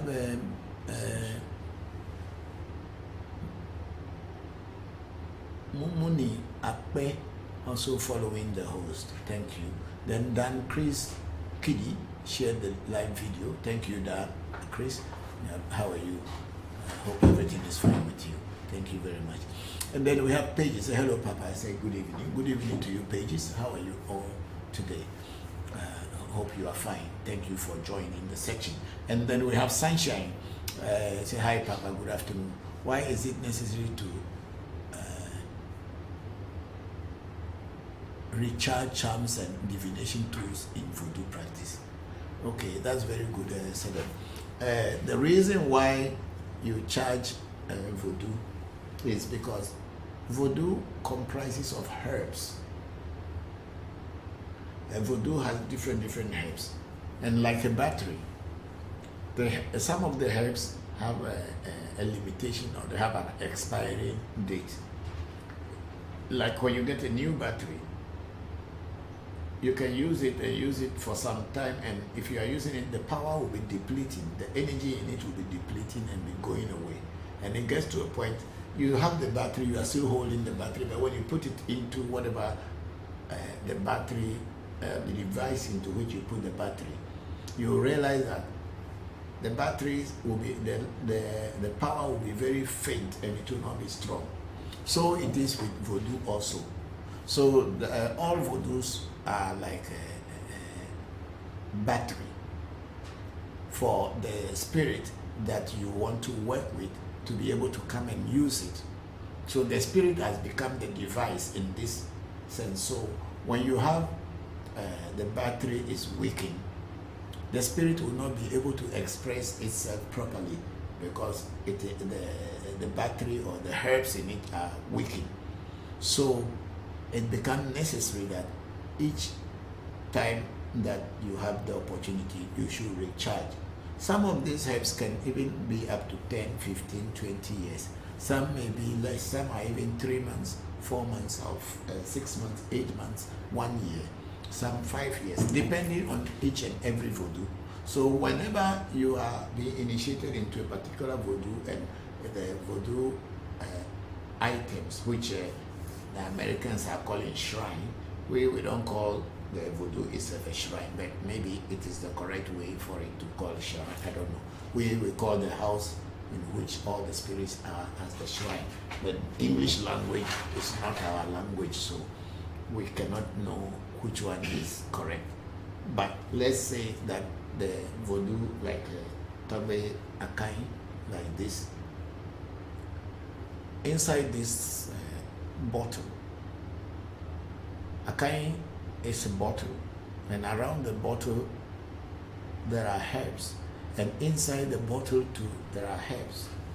So the herbs that are inside this bottle is what makes the spirit to be able to use this particular device to be able to work. So if the let's say Akai is a device, you take it in that sense, and the herbs are in it are dead, or the battery, just like your computer, when you did not charge it, it cannot be able to work very well. So the herbs here have to be changed from time to time in order to give it that potency in for it to be able to have a good communication with the spirit that you are working with. The spirit is not this, the spirit is in outer space, the spirit is in the universe, but this device is able to create a link between the device and the energy. So when you don't recharge it, it is still here, you can still hold it and still call it that same name, but the potency and how it can work for you won't be as it was in the very beginning. So the reason being that the herbs in it, the energy of the herbs in it has reduced. So that is the reason why we always charge our voodoos. And when they say we charge, is to give new herbs. And then in the case of Togwe Jopata, which is a bracelet here, the Jopata itself is there, but the bracelet is what represents the spirit. So it is also good that we charge this one, and when we want to charge it, we put it inside the pot, we kill the animals that the voodoo eats for it, and when we do so, then once the blood touches the bracelet, there is the energy is transferred back into the bracelet as well. So we charge voodoo and divination tools in order to keep their potency so that they can connect with the spirit they are working with, or the spirit that they represent. Thank you very much, Sedem or Sunshine, for that question. I'm grateful. I hope you are fine. And then Luna Nikose Papa, how long does it take to become a Bokor after initiation? Or from the very day you have been initiated into Afa and the initiation is complete, you are now a Bokor. They will call you Bokor V. V in our language means little or young one. So you become a Bokor, but you are a young Bokor. And you don't know so much because you are just coming in contact with that particular divination spirit called Afa. For you to be able to know how to master it, it takes time, more like having interaction with your teachers, and they keep teaching you, and also your own interest in the practice is what will make you grow well to become a full-fledged Bokor, whereby you can also do divination for people. But the one thing in Ewe Afa, women do not do divination for people in Ewe Afa. In the Yoruba Afa, women can do divination. But the Ewe Afa is so deep that because of its power, women who are still in their menstrual cycle would not do divination. But if they reach their menopause, they should be able to do divination for others. But they can do divination for themselves when they get initiated as time goes on. But to be able to sit down and deal with clients, that one you need to reach a menopause when you are a woman. But when you are a man, the more you yourself have the interest in the Afa or the initiation that you have taken, that should be able to help you to be able to do divination within let me say within a year, 2 years, 3 years, depending on the interest that you have, and also your teacher. The teacher matters a lot, because if the teacher put a lot of concentration on you according to your interest, then it is highly possible that within a short time you would also know how to divine with the Okbele or the Gumaga, or people call it Bene, some people call it the divination chain. So that is it. It is your interest that will let you know how to divine quickly. In my case, when I got far, I already have mirror, I have the crystal ball, I have the cowries, I have what do you call it, the eye itching, and I also have Akai and the Voodoos talk to me directly. So when I got far, I only got far mainly because I was always told that, oh, because you are not a Bokor, there's this ritual or this ceremony or this place, you cannot enter there. And because of I am very curious, I want to know everything. For that reason, I also got far. So wherever Afa Bokors will go, I can also go because I got far. This was the reason I got far. Not mainly because I want to use it as a divination tool, because my mirror, my Akai, my crystal ball, and all other divination things, as people know, some astrology, I learned some little bit of astrology, some palmistry, I did also graphology, and numerology, and all these things. So I have so many different little like knowledge of all these things.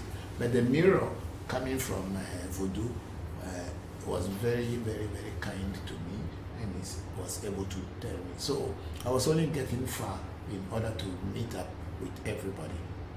So I didn't really concentrate on learning the divination with Afa until when I got my children initiated into Fa. And I realized that, okay, my children cannot do reading with the mirror, because the mirror's initiation is a very long initiation. And I don't have all the herbs that were used for me at the time to be able to initiate my children into the mirror. So I prefer them getting initiated into Fa and learning the Fa. So when my children got initiated into Fa, I had already been almost 10 years to 11 years as a priest in Afa, but I've not been using Afa for divination for anybody. Once in a while, I will use it in my own room for myself. But when my children got initiated, that's where my interest in using the Afa for divination, so that they can also be able to divine and help me in certain times. And my children also took almost about 10 years learning for them to be perfect. And now they are on it. They are not totally perfect, but they can do a divination across every aspect of human life and be able to give you a very correct reading. And they are better than me in Afa, because I am encouraging them, I'm training them, I'm sending them to the best teachers to learn. So they are much better. My children are much better than me in Afa. One, their minds are still young, and that is the only thing they had concentrated on. So they know it much better than me. So I'm encouraging them and I listen to them, even though I am still their teacher, but I am happy to see them growing in that. So for becoming a Bokor, it all depends on you. I know some guy who had been initiated within 2-3 years, he was already doing divination for people. Depending on how interested he was and the teacher. So it all depends on you as an individual. Thank you very much, Luna Nicole, for that question. And then Pages was saying that, Papa, please, I want to know if I do reading, will they tell me my problem or I need to talk? Okay, in our shrine, when you come to do divination, you don't need to tell us anything for us to hear before doing a divination for you. All that you will do is that you speak on your money. We give the money to the oracle. When the oracle comes back, we do the reading for you and tell you what we have seen or what the oracle has seen. And if what the oracle has seen correspond with the things that you had spoken on your money, then you know that we have come across the problem that is facing you. But somewhere along the way, we will also ask you again to tell us the reason why you came to do a reading. And most of the time when people start telling us the reason, then we have already spoken it all out to them before they even come. They tell us they're listening. So it is, you don't need to talk to us. You don't need to do anything. You just speak on your money, even at your home before coming. Put it in an envelope when you come. We do the divination. We'll come across exactly what the problems are. And then the Afa Oracle will now give you direction on things to do to overcome the challenges. So that's how it is. Please come in. Okay, it has gone back. The live connection is disconnected because they have ended it. I don't know, there's something came on before. So what's happening to Kofi? Sorry. You didn't get him? He came back. I think he went back.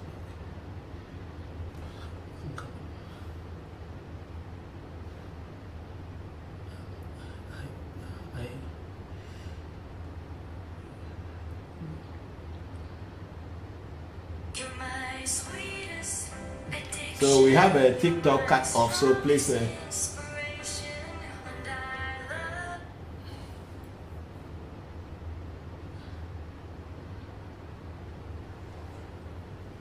Maybe something came on top and then I don't know what to do, so it cut it off. But it's okay. So we are ready to go again. I hope we have not lost our first questions. I will read what is here. So thank you very much, Luna, Nicole, and Pages for that question. And then Luna Nicole went to say, Papa, are initiates given a particular title or name after initiation? Not at our shrine. Names or title doesn't mean anything for us. Doesn't make you different. People like to get the name, title, and get certificates so that they show people that this is where they are reached. When you are smart and you have knowledge and wisdom, it is not title or name that will define you. It is your mind and the way you approach life that will define you, and other people will know. I'm still called Christopher Voncujovi, and that's the name I've been using from my life, and I've been initiated into other things in African traditional spirituality, and nobody has changed my name, and that doesn't affect anything of my ability to know or to have the knowledge of our tradition. But some people, they like to have titles. We at our shrines, there is no title. If there will be any title, they will call you, just call you Bokor or Bokor, we finish. Because title doesn't make you anything, or changing of name doesn't make you anything at all. But there's some people also feel that if you have been initiated, because you are a new person, you should be given a name, and that name should be what you are. Yes, you can have a name given to you, but does that name really show how clever you are? No. If you are clever, it is not your name. Names and titles are just for you to wear it to show people that I am this. But are you really that? Are you really that? If they call you pastor and your lifestyle is still the same like somebody who is not a pastor, so what's the title for? It's only to use it to deceive people. So at my shrine, we don't give titles to people and we don't change people's names. Your own behavior and the way you live your life will show who you are.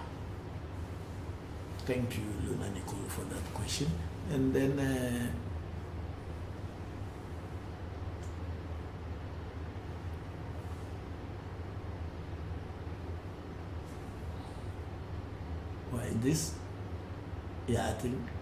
I don't know, that's the question now. So another question from our sister Luna Nicole is, how does a new initiate grow in their spirituality and continue to learn their practice? Definitely, when you are initiated, you will be taught some few things to do. One, your Afa, if you are initiated into Fa, will tell you how to pray, how to pour libation, and also how to treat your Fa so that your Fa can be closer to you. If it were to be you are initiated into Ewe Vodu,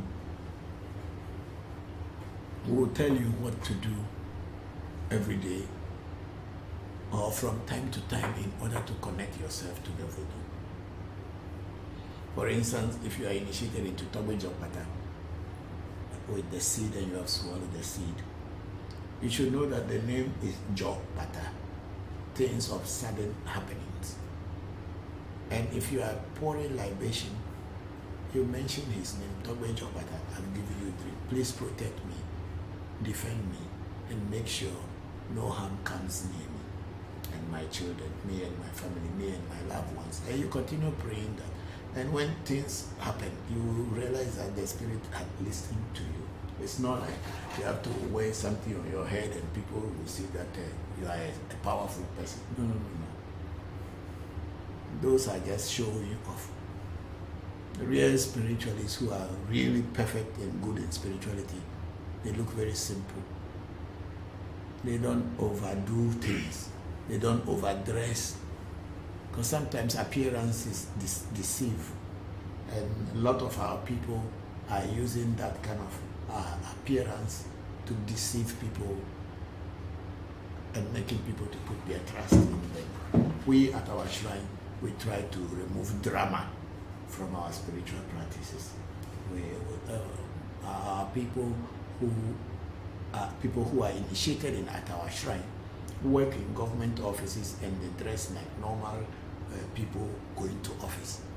And if you don't get them involved in a conversation, you will never even know that they have known anything about Vodu. They are just normal people. Some are even pastors who go to church to go and preach the Bible to others.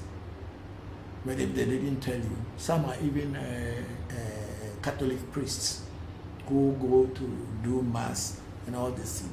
But if they don't personally tell you that they have been initiated into some Voodoo, you will not know.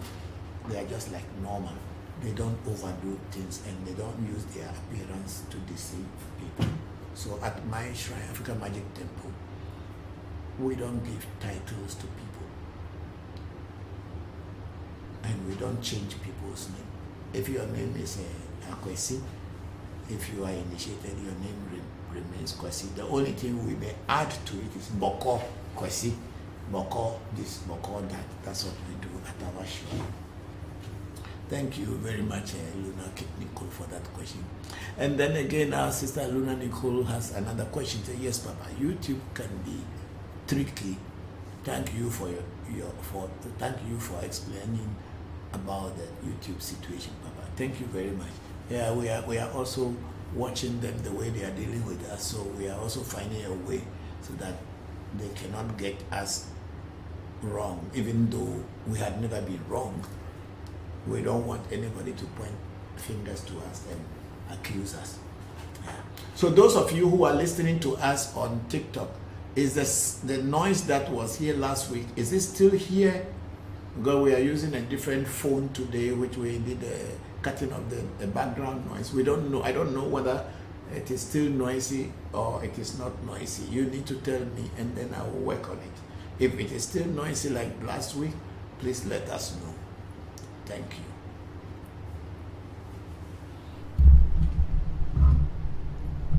And then people on YouTube, Facebook, please, if you are, everything is very clear, just like our sister and Mama Shamba, Yvonne Equia, Muhammad had said that she can hear us clear.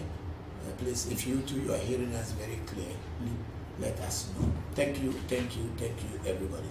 And then we have Kwakuba can deal with Voodoo without getting initiated. Yes, of course you can deal with Voodoo without getting initiated. Because a lot of people come to Voodoo. Not everybody who come to Voodoo is who get initiated. You can come and ask Voodoo to do things for you. When they do the reading and they give you the guidelines and you follow it, yes, you don't have to get initiated into Voodoo before Voodoo works for you. At least 90% of the people who ask Voodoo to work for them have not been initiated. So you can still work with Voodoo without getting initiation. And then we have Solo King. Say greetings, great one. Hello Solo, how are you? Thank you and greetings to you too.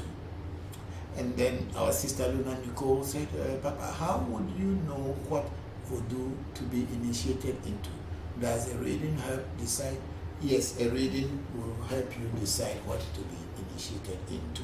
If you wanted to be initiated into Ifa, it is advisable to ask whether you can be initiated into Ifa. And definitely before the initiation, they are going to do a reading also.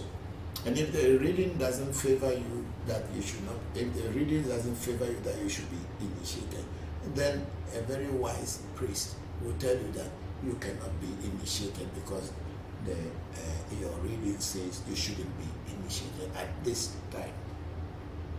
And they will also give you the reasons why you should not be initiated.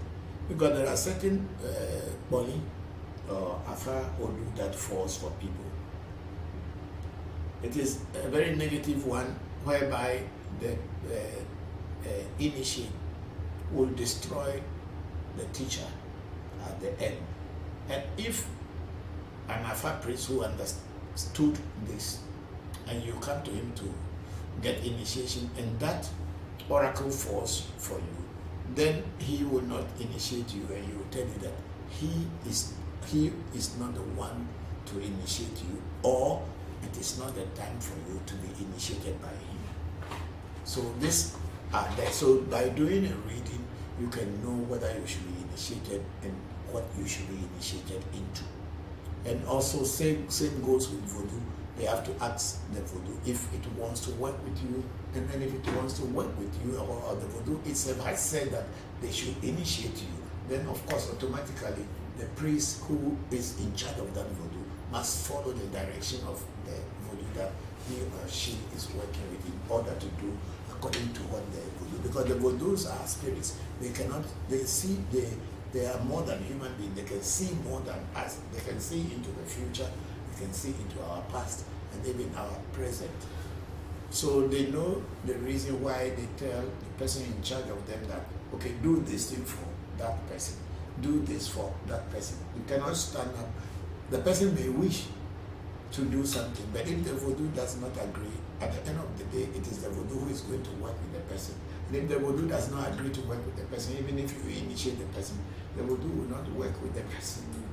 So it is advisable to listen or do a reading before getting initiated into anything. Then you get the whole or the full benefit of your initiation. Thank you very much, Luna, for all these beautiful questions. I'm grateful because we are all learning. We are learning from all of you. And you may say, I am teaching you, but I'm also learning from all of you. Thank you very much. Then we have Inusa Amin, say, I'm in Angologa. Where can I find you, please? Inusa, I am in Accra. I am not in the Volta region.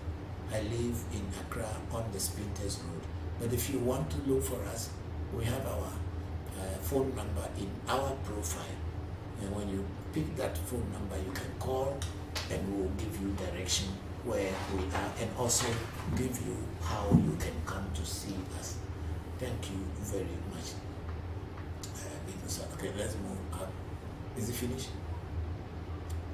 Okay, that is all is about Inusa's question because maybe we didn't answer in time, so he thought that we did not see his question. So Inusa, I've just answered you, so I believe that you might have heard me. So you can follow up on that and get in touch with us if you want to. And then we have Luna Nicole say thank you for responding to all my questions. Papa, how many people have you initiated in overall? Okay, at my shrine, we have, how many Bokors we have now? Almost 20. Okay, apart from myself, we have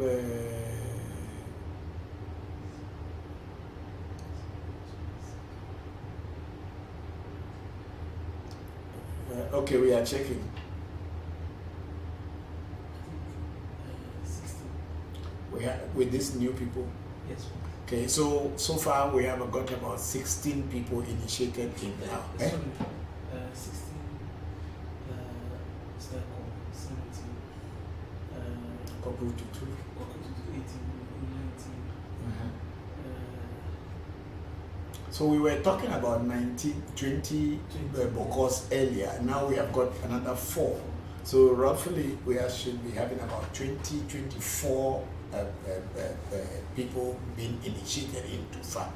But when you are talking about initiation into Vodu, I cannot count. We have too many around across the globe who have been initiated into Vodu. From my shrine. So many, too many. I cannot even count. I don't have any figure on the number of people who have been initiated into Vodu from my shrine. You know, as I always say, I am still very new in Afa, in the sense that even though I've been initiated into Fa almost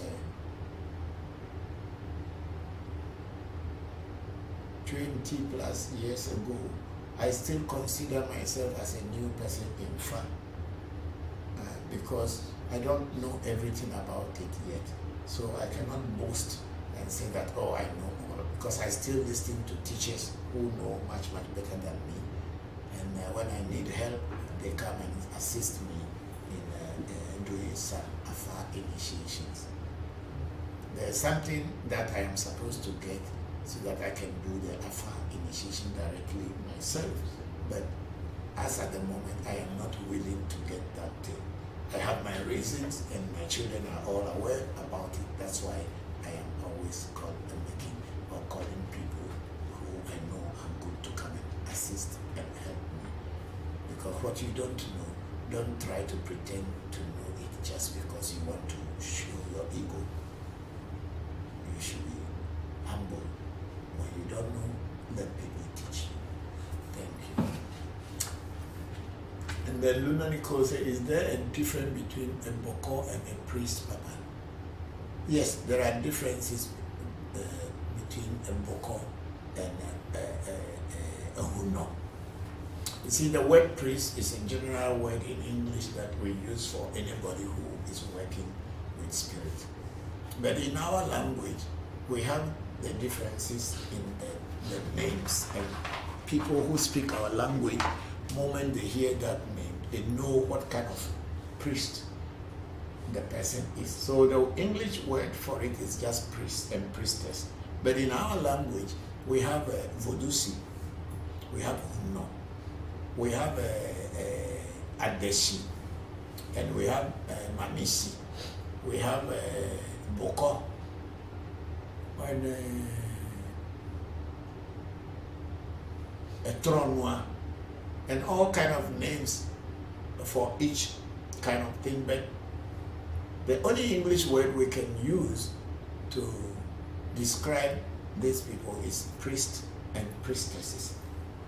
So that's why, so Bokor is a person who has been initiated into Afa. If you are not initiated into Fa, even though you may be doing Voodoo work for over 100 years, you can never be called Bokor. And if people are calling you Bokor, then it means that people do not understand the difference between a Huno, Hunsi, Vedusi, Mamisi, Adeshi, Anyombosi, and all other names. There are so many other names. Tosi, all kind of things. If you don't know the difference, you would think that they are all called Bokor just because they are doing reading. No, Bokors are people who have been initiated into Fa. And once you are initiated into Fa, you can be called a Bokor. And you can also be called a priest. But if you are not initiated into Fa, you can be called a priest and a priestess, but you cannot be called a Bokor. Thank you, Luna.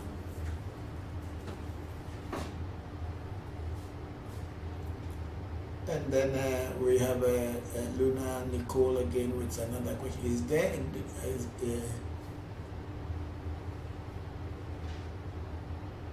okay, Papa, please clarify if I heard you correctly that women have divination limitation. Yes, it is true in every Afa. Women who have been initiated into Afa in every Afa way cannot do divination for other people.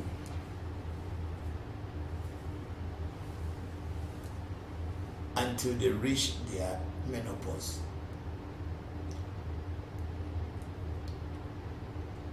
Because the initiation of women is a little bit different from the initiation of men. That is how the rules have been laid down by our ancestors long before I was becoming a Bokor. But if you're in a Voodoo, you can be a diviner once your eyes are open, your ears are open, and the spirits start to connect with you. You can be a diviner. That is in Voodoo. But in Afa, if you are a woman, I was told that you have to reach your menopause before you start to do a full divination for people with far object. But you can be a far priestess or a far bokor as a woman, but you may use other forms of divination to divine for people, but not the Afa oracle. I don't know whether you are understanding what I'm saying. You can have a mirror, you can have cowries, you can have tarot cards, you can have a crystal ball divination, and you can even have a possession that when the spirit possesses you, you divine for people. This all can happen even when you are a woman. It does not stop you from divining for people. But in every affair, it is said that when you are not to your menopause, you are not supposed to use the divination chain to divine for people. You may be able to divine for yourself, but you will not do. But you can use other forms of divination to divine for people. So there is not only one single way of divination. There are so many other ways of divining or divination. And if you are good in another one, you can use it to divine for people, even though you are not using the Afa as a divination tool. Just like when I was saying that I got the mirror long before I got what do you call it? Afa. And I was using the mirror to do divination for people for a very long time. I've never used the Afa, Opele, or the divination chain to do a reading for people, even though I got far. Not until when my children got far, and then they were training them. I asked priests to train them to be good in Afa. Then we started using the Afa, Opele, or the divination chain to be doing divination for people. But by myself, I still use the mirror. If I am going to divine for you directly, then it is the mirror I will use. But my children, I want them to know so much that if I am not there, they still can continue the legacy of divination, because they are not yet perfect in the mirror, and they have not been initiated into the mirror, so the mirror cannot speak to them the way it speaks to me. So I am training them on the Afa, and for the mirror, the initiation takes so long, and I'm not able to get all the herbs that are in the mirror to make a new mirror for them now. Until I get those herbs, I cannot initiate them directly into the mirror. But somehow, because they were born by me, they can hear when the mirror is communicating with me. They can hear the mirror little by little. I keep training them, but they are more perfect on the Afa, because that was the first major divination tool that they have been initiated into. So it is not that if you are a woman you cannot do a divination. You can still do a divination, but to use Afa as the divination tool, it is said that you have to be in your menopause before using the Afa Opele to do divination. But that doesn't stop you from divining and using other things, because there's a lot of Amegashi, as they call them, lady diviners, who actually are not Afa Bokor diviners. They may be initiated into Afa, but they don't use the Afa to do divination. They have other tools they use in doing divination. Thank you, Luna, for that question. Okay, so let's go to, is there any questions at the top, or they are all there at the bottom? Yeah, at the bottom, so I'm checking for the ones. Okay, so we are now on Facebook Revolution Vodu Education Facebook. And then we have Lustig. Lustig is saying, good afternoon, Papa. I hope the family is okay. I'm happy the way you asked Shamba to go and eat. He has nobody like me. Okay, thank you. He has nobody like me. That's okay, thank you very much. Yes, he must go and eat. Because they don't like eating on time. All the children in the house, there's food, but they don't like eating on time. That's why if I am around, I force them to eat. Then, Papa, as far as the YouTube issue, I think religious people are behind that, especially the so-called children of God called Christians. Okay, maybe.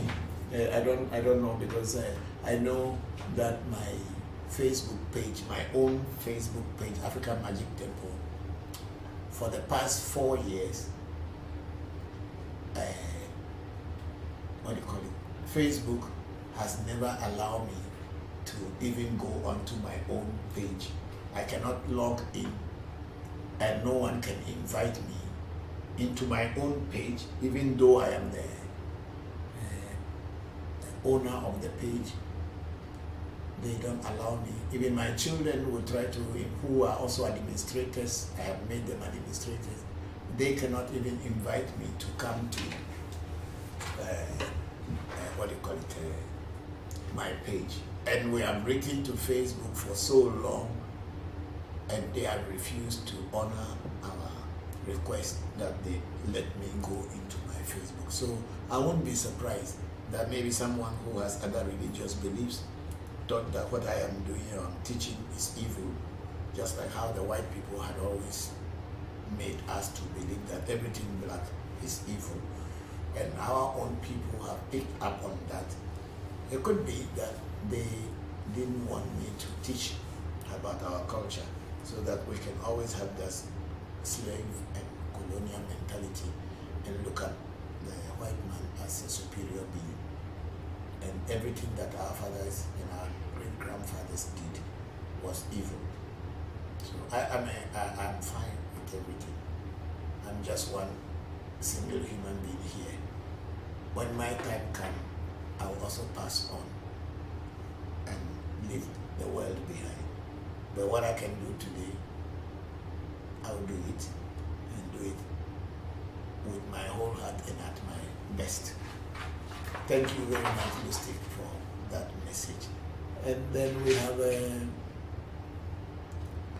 Sila Ameji, my in-law there, my daughter-in-law Sila, said, good afternoon, Papa. Please, can a young girl who is not yet in her menstrual age do divination for people and stop divination when she starts menstruating? And yes and no. There's possibility that if the young girl is not yet in her menstrual cycle, yes, there's possibility that that one can do divination. Because I have heard one time that there was a university in the US where they train people into Afa. It's a very popular university. I've just forgotten it. I may have to ask my student who was in that school. And that the lady who was initiated into Afa, and they wanted to teach her everything before she completes the degree. They had to do certain rituals so that she never had menstruation. So she was able to complete all the Afa training and everything, and completed the school before her menstrual cycle started. In Ewe Afa, it is believed that when you are given the 2 hands of Fa, in Ewe Afa, not in the Yoruba Ifa, when you are given the 2 hands of Afa, if you are young, if care is not taken, you will lose your menstruation, even if it is not the time. That's why in Ewe Afa, they don't give you the 2 hands when you are a young woman. But that is what I was told. I don't know other people's explanation, but that's what I was told. That's the reason why in Ewe Afa they don't give the 2 hands. But the Yoruba Afa, I've met so many women who say they have 2 hands of Ifa, 2 hands of Ifa all the time. But in Ewe Afa, we don't give the 2 hands because The Ewe Afa is not a religious practice. It's a way of life, and it is very powerful. And you don't need to be worshipping anything. Yes, you pay homage and respect the Afa, but you are not going to be worshipping it as a god like the way people worship Jesus Christ and other people. Thank you, Sila, for that message. So we will have to find out from the teachers, the senior teachers, whether a young lady who is not yet her menstrual cycle, has not reached her menstrual cycle, can do divination. And if I get the answer, I will let you know.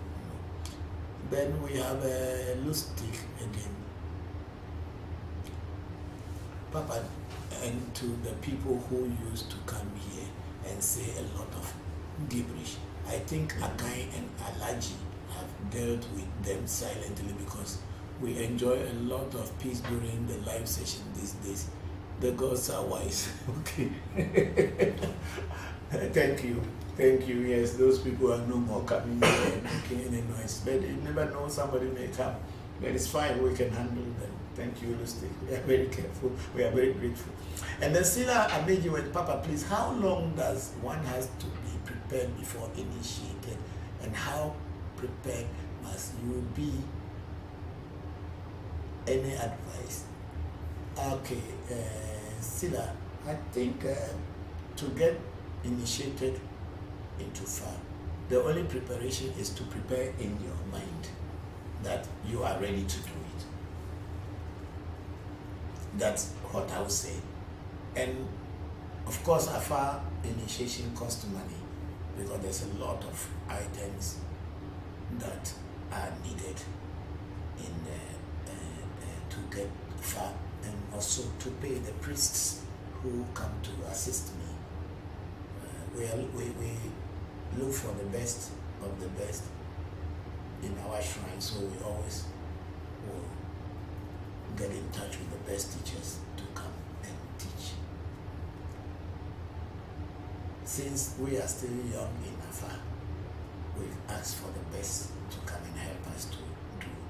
So the preparation is basically your mind that you are prepared to do, and then the finances to buy items and also to pay the people who will come and assist us. So that is what it is. So anytime you think you are interested in getting initiation for yourself, let me know. And of course, when your daughter comes of age, I will surely get her initiated. So don't be worried about that. Thank you very much, Sila. And then we have Sila Amenize. My first question is answered. Thanks, Papa. You are welcome. Thank you.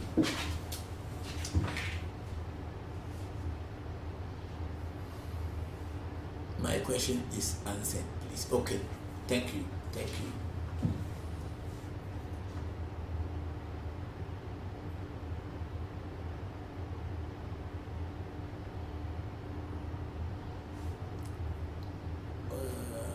We have Diesel.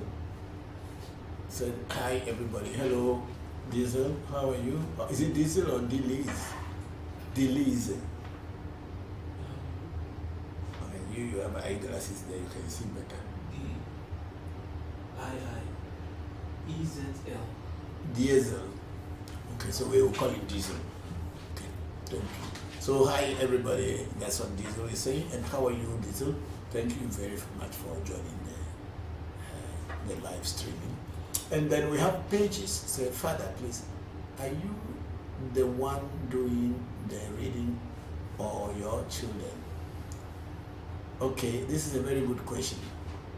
My children sit on the mat and I give them direction on what to do.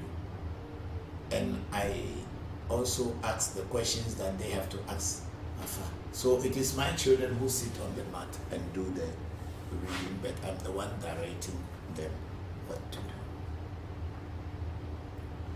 Then we have Lunanico. Papa, what's the difference between being initiated into Vodu and Afa, please? Vodu is totally different from Afa. Even though people may consider Afa as a voodoo too, because it's also a spirit, but it's a spirit of divination.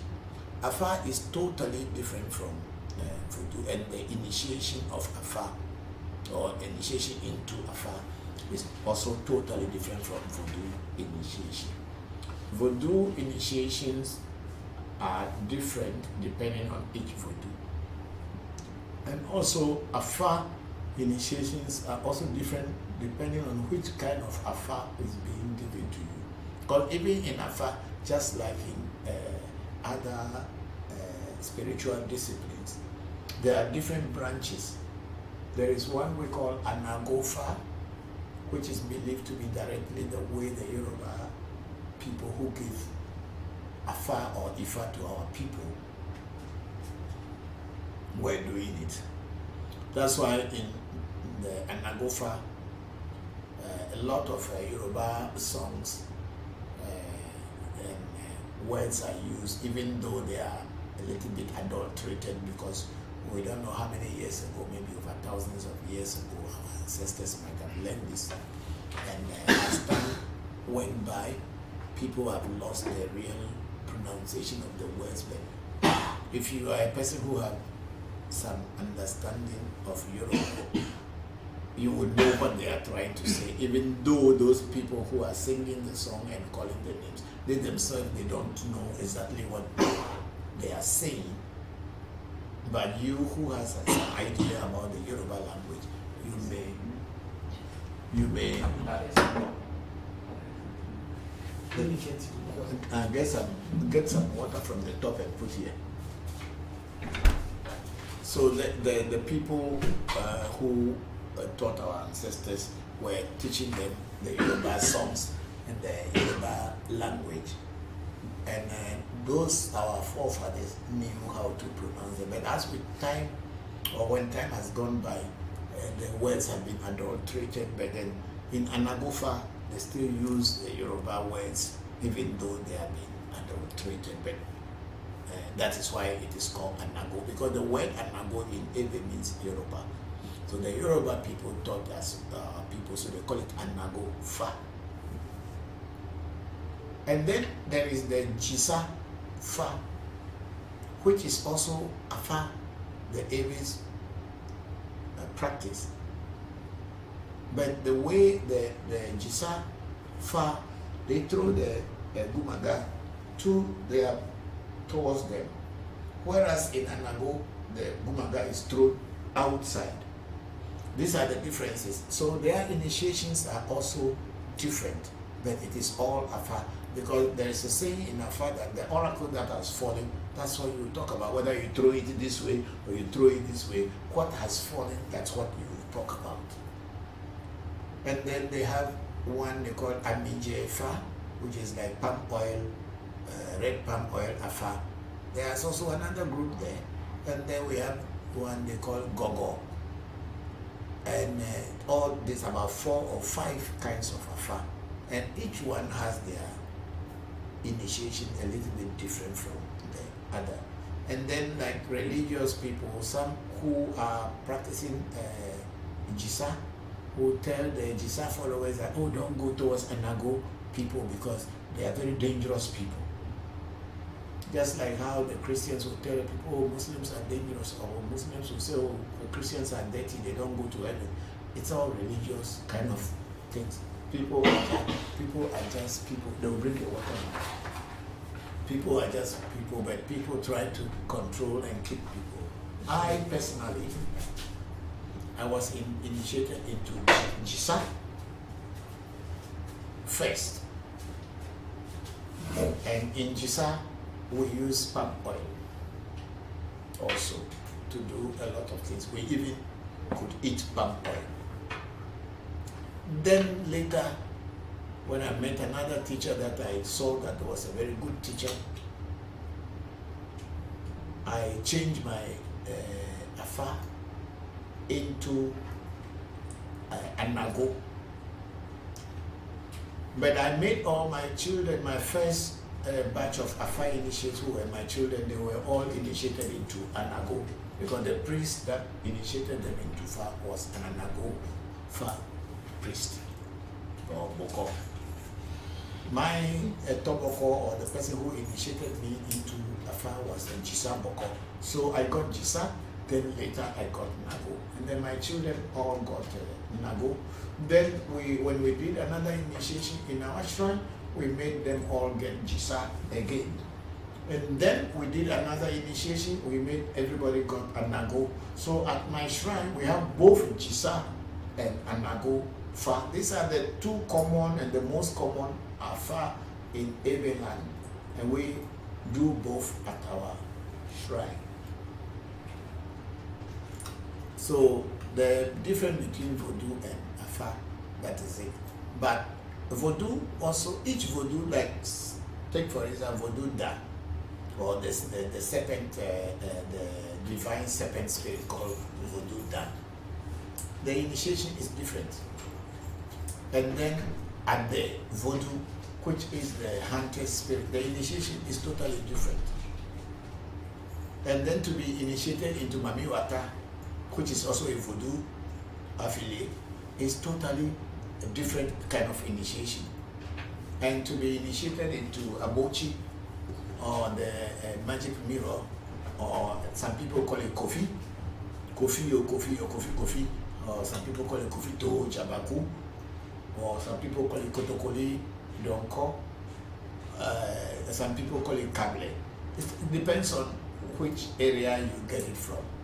They are all different names, and the initiation is different. So the initiation into Afa is totally different from the initiation into Vodu. So my sister Lunanico, this is what it is. That's why when you want to get initiated into Fa or anything later, you can do a reading, or we talk about it and discuss it if you are interested. And we also have agreement from the spirits that you should be initiated into what should work for you the best. There are some people who get initiated into certain things and they have problems because their soul or their inner self is not in conformity with what they are initiated into, and it becomes a problem for them. So thank you for that beautiful question. It has opened up a lot of understanding for many people. I'm grateful. And then we have Silent Wisdom, who is Silent Wisdom. Silent Wisdom is saying, are you familiar with Agbiba? No, Silent Wisdom. I have never even heard the name before. Agbiba. I don't know whether it is Yoruba, or it is Ewe, or it is Fon, or any other language. I've never come across this word before. Thank you very much for that question. And then we have a main man. Say good day, sir. Hello, good day, main man. How are you? Thank you very much. And then we have our sister Sunshine. They said the sound is fine. Okay, we thank God that today at least we are able to overcome the challenges that we had last week. I'm grateful. Thank you very much, Sunshine. And then we have Frederick Flavor. He said, much love to you, my father. Hello, Frederick. How are you? Thank you very much for joining the session, and much love to you too. And then we have Luna Nikose. Papa, is it not incredibly noisy as long it's not incredibly noisy as long as we don't speak in a low voice? Okay, I'll try to keep my voice up so that you can all hear me.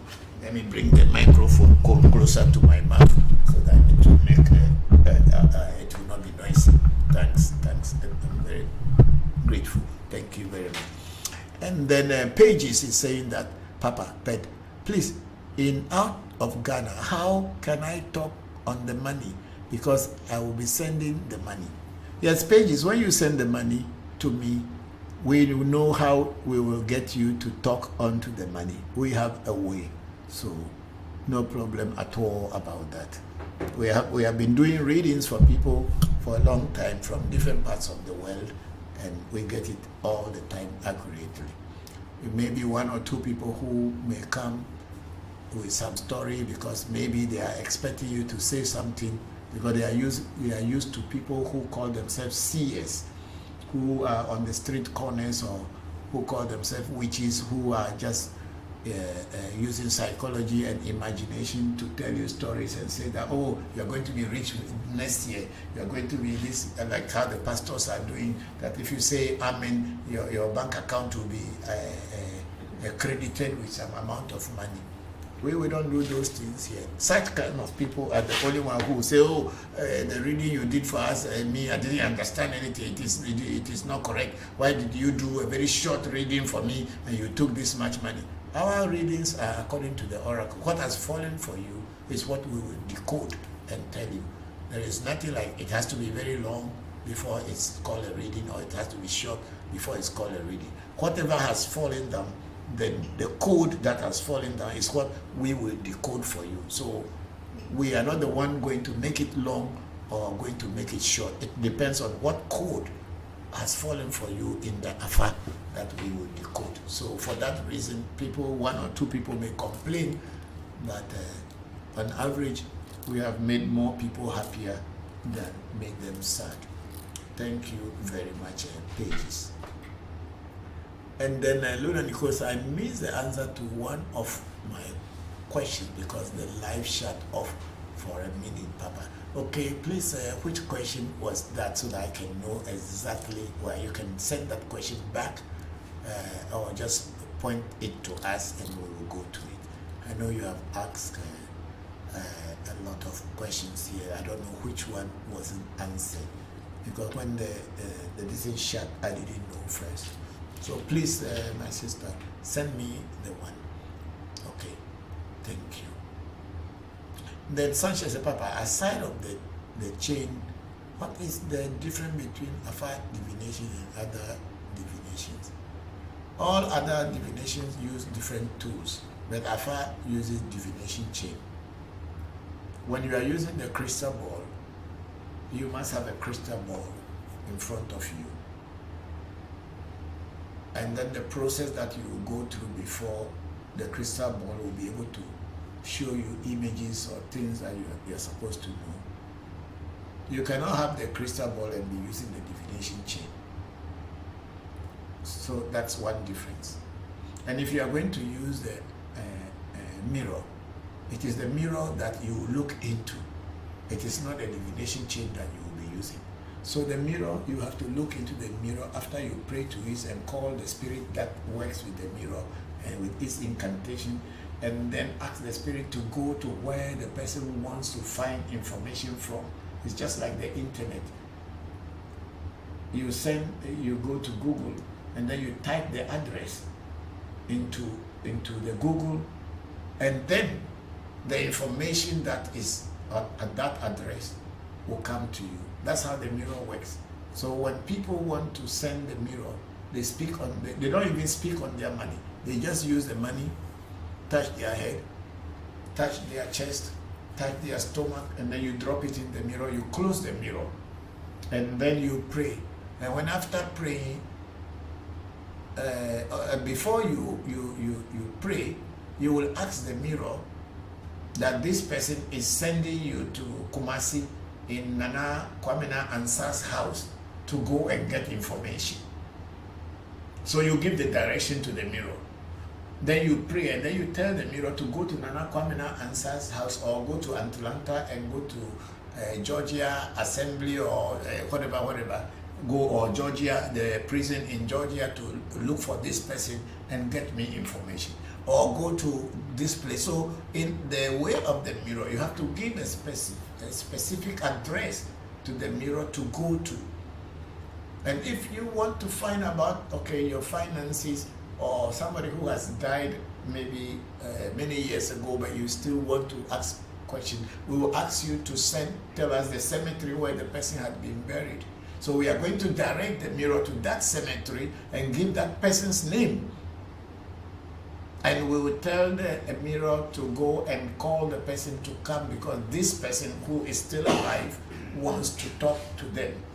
And then we will ask you certain questions and then we send the mirror. When the mirror comes back, I, who is a diviner of the mirror, the spirit will come and alert me that they are back. And then I'll open the mirror. And when I open the mirror, I'll start telling you as if I was with you in your life. That's how the mirror also works. So each And every divination has their own tools.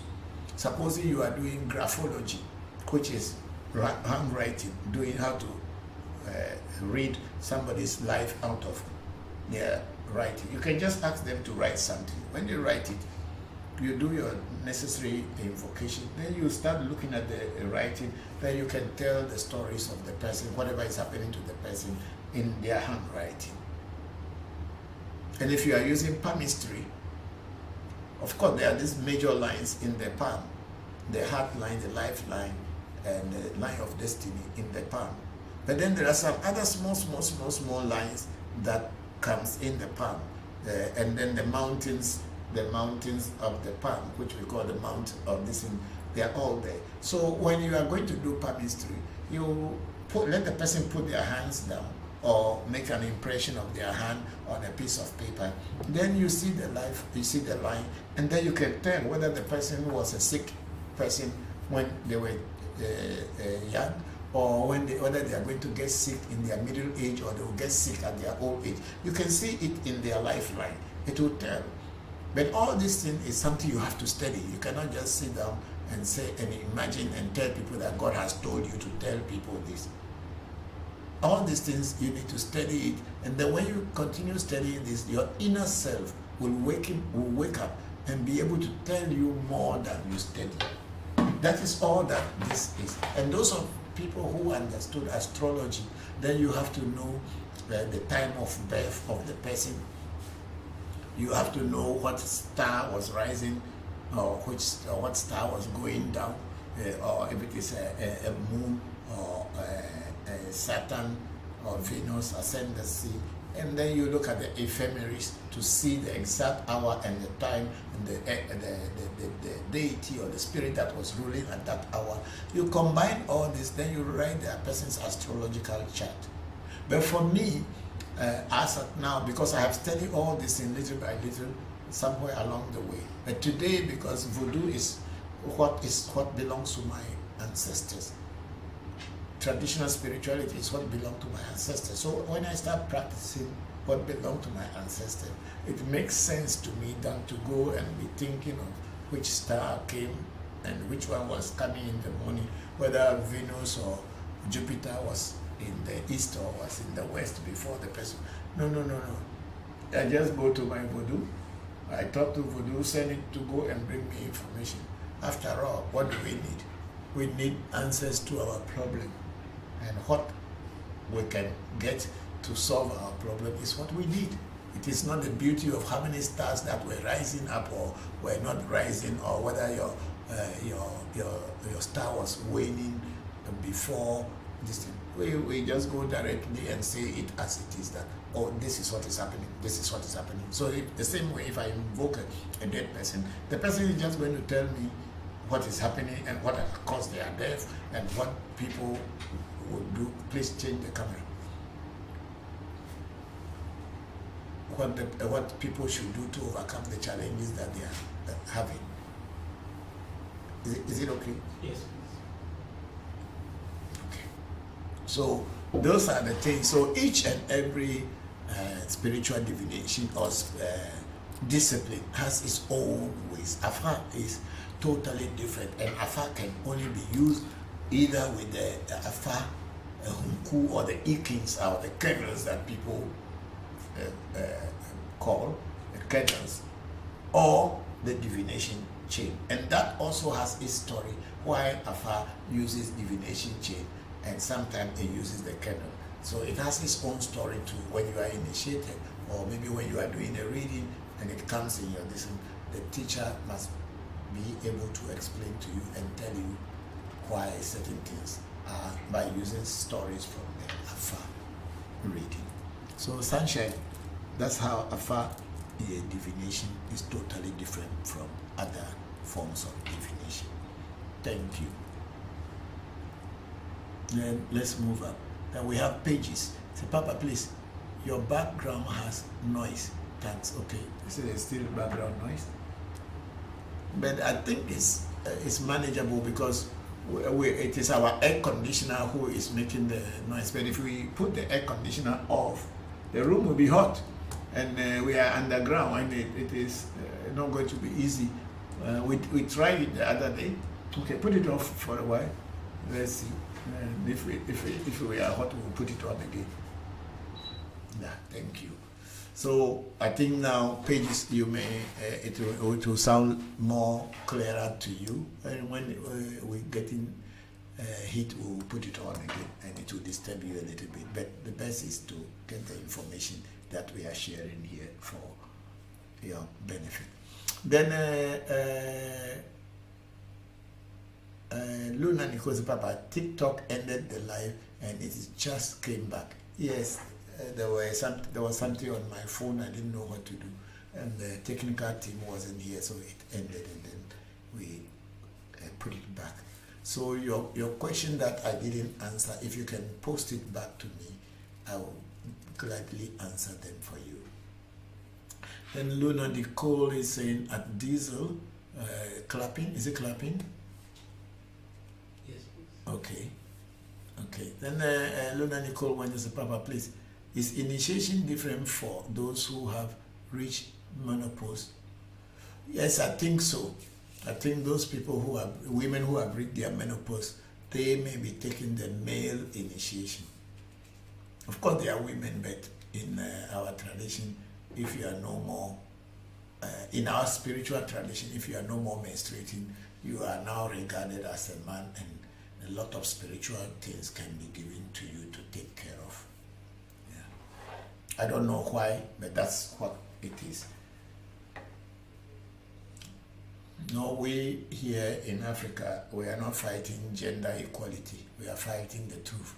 Whatever is what it is. People who are politically fighting gender equality, they know what they are fighting for, and no one is against them. But when it comes to our traditional spirituality, it is spirituality, it is not politics. Then what has to be done is what is to be done. Unlike what happened in India, when people long ago where women were not allowed to go to a certain temple if they have not reached their menopause or when they are in their menses. They took the case to the Supreme Court in India, and I think they won the case, and they can now go in and out. But the consequences that come with that, the court cannot solve it again for them. That's why it's called spirituality. Then Luna Nico Papa are teaching different for women and who have reached menopause. No, they take the same teaching as men. And even if you have not reached your menopause, you take the same teaching just as men. The only restriction here is that you will not do divination with Afa for women who have not reached this. It's not like their teachings are different. They will teach you everything the same, but they will also make you to understand that you will not do divination with your Afa for people. You can do divination for yourself, but not for people.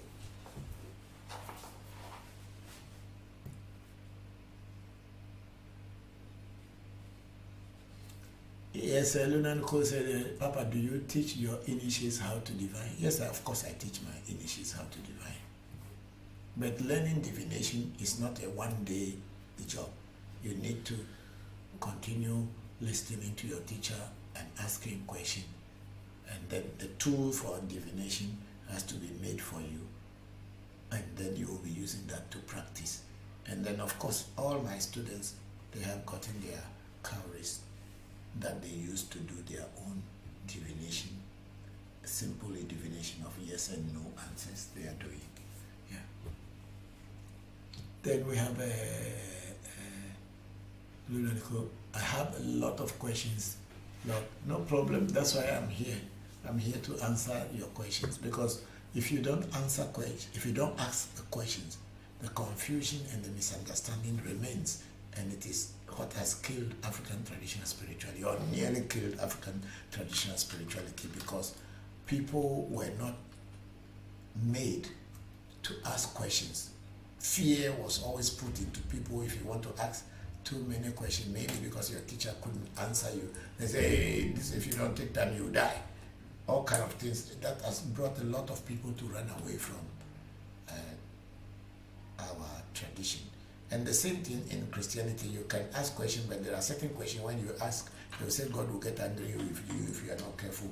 You ask that question again, God will get angry with you. Why should God get angry with you when you don't understand something and you want to ask questions? Well, that's the fear, because probably the person who is teaching doesn't know how to answer that question. Or it's a taboo to ask question to God. But in our tradition, it is not a taboo at all. Okay, then we have this is mirror reading the method Amegashis use. Yes, I think some Amegashis are using mirror, definitely. Some Amegashis are using mirror, and they are also doing what they call calling of ghost. But that one, honestly, I've not met any real person yet who sit behind the curtain and is calling a ghost. I'm not trying to destroy anybody's business, but for me, there are certain things I have watched over the years and I don't trust them. Maybe it's because I've learned so much, too many things, that's why. Thank you very much, Diesel. And then I think we are done with, okay, that is another, we have another section again here. Luna Nicole is here, is will you clarify exactly what is the Afa divination tool, please, Papa? Okay, Luna Nicole, the Afa divination tool is,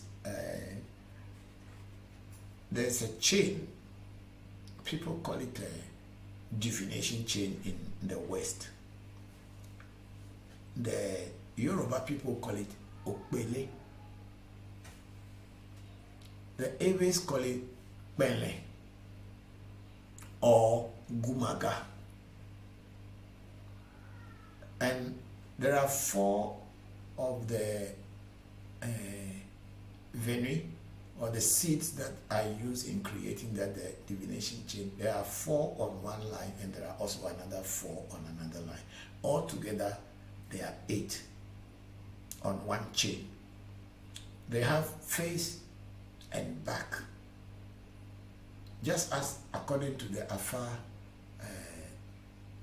oracle that we have from Bemeji, Yukumeji until we get to Fumeji.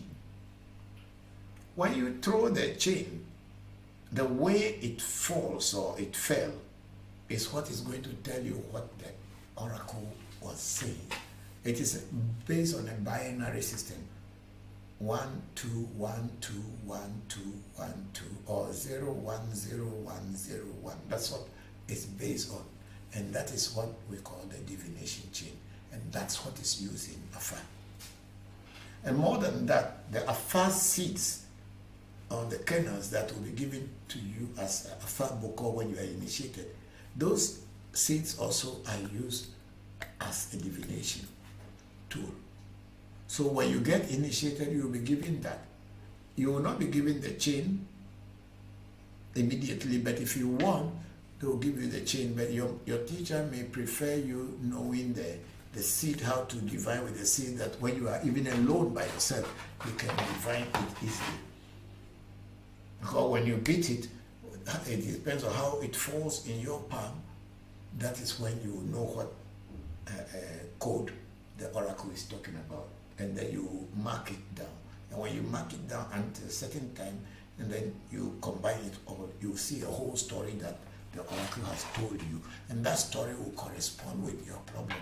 And it will be very clear. You will be surprised. So the Afa divination tool is Pele, or Pele, Pele, or Gumaga, what is called in the West divination chain, or called in the diaspora divination chain. So that's what it is. Let's move up.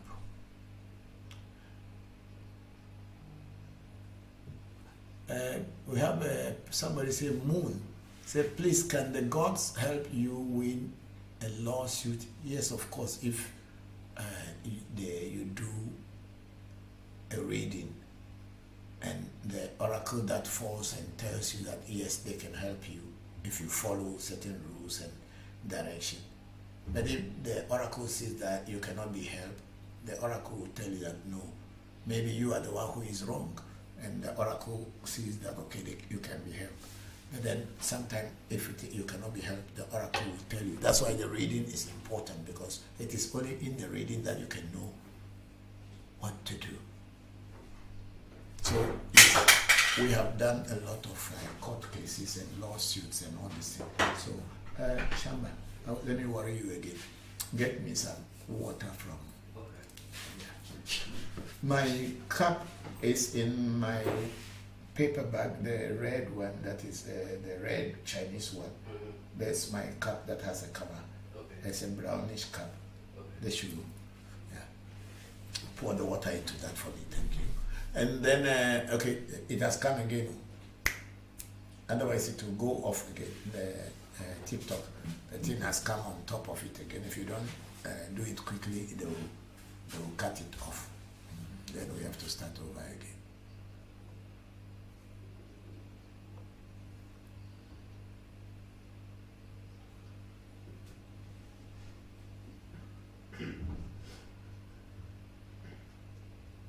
Okay, what is it?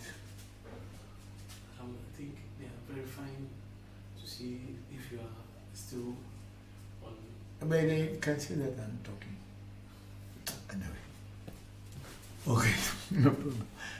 I'm not a technical man. So, yes, the gods can help you to win any case, not only a lawsuit, but anything, depending on what the oracle says during your reading. For us at our African Magic Temple, we don't do anything without consulting the spirit world first. We will not run and decide and say, oh, you just send money, we will do it. No. We'll ask you to do a reading. And once you do that reading, whatever we see in the reading, we're going to let you know. And then when we follow the reading and the direction, you get answers to your problem. Thank you. Then this is does Zoka work on everybody? I cannot tell. I cannot tell, because what I practice is what I talk about. I am not using Zoka to be attacking everybody or working everybody, so I cannot tell whether Zoka works on everybody or not. And then Diesel went on to say, does love spell work on everybody? That also I cannot tell. Whether love spell work on everybody or not, I cannot tell. Then Luna Nicole said, thank you for answering my questions so thoroughly, Papa. Thank you too for asking the question. Check other platform before we go on to no, leave it. Silent Wisdom is the next person we will call. And, okay, let me finish that one because there's a repetitive question there from the moon. So the Silent Wisdom is saying, what is the process to study with you? Our process at our shrine is first to do a reading. After the reading, if you want to get initiation, we'll find out what kind of initiation that can be good for you. And what you yourself you desire to get, we'll find out whether that is okay or it's not okay. And then from there you are already studying. And then you watch me. If you are closer, yeah, thank you. If you are close by, you want to come physically, it's there. If you are not physical, you want to ask questions through WhatsApp or through email or Facebook Messenger or whatever you want to ask the question through, I will have time to explain to you. That's what I do. Okay, so let's go on to YouTube and other things.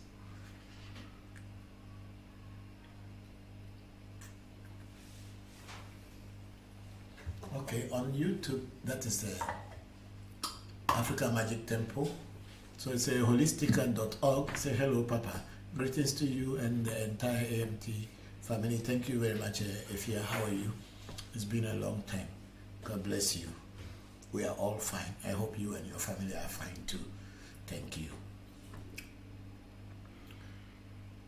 Then this is Facebook Revolution Vodu. Okay, we don't have any question there.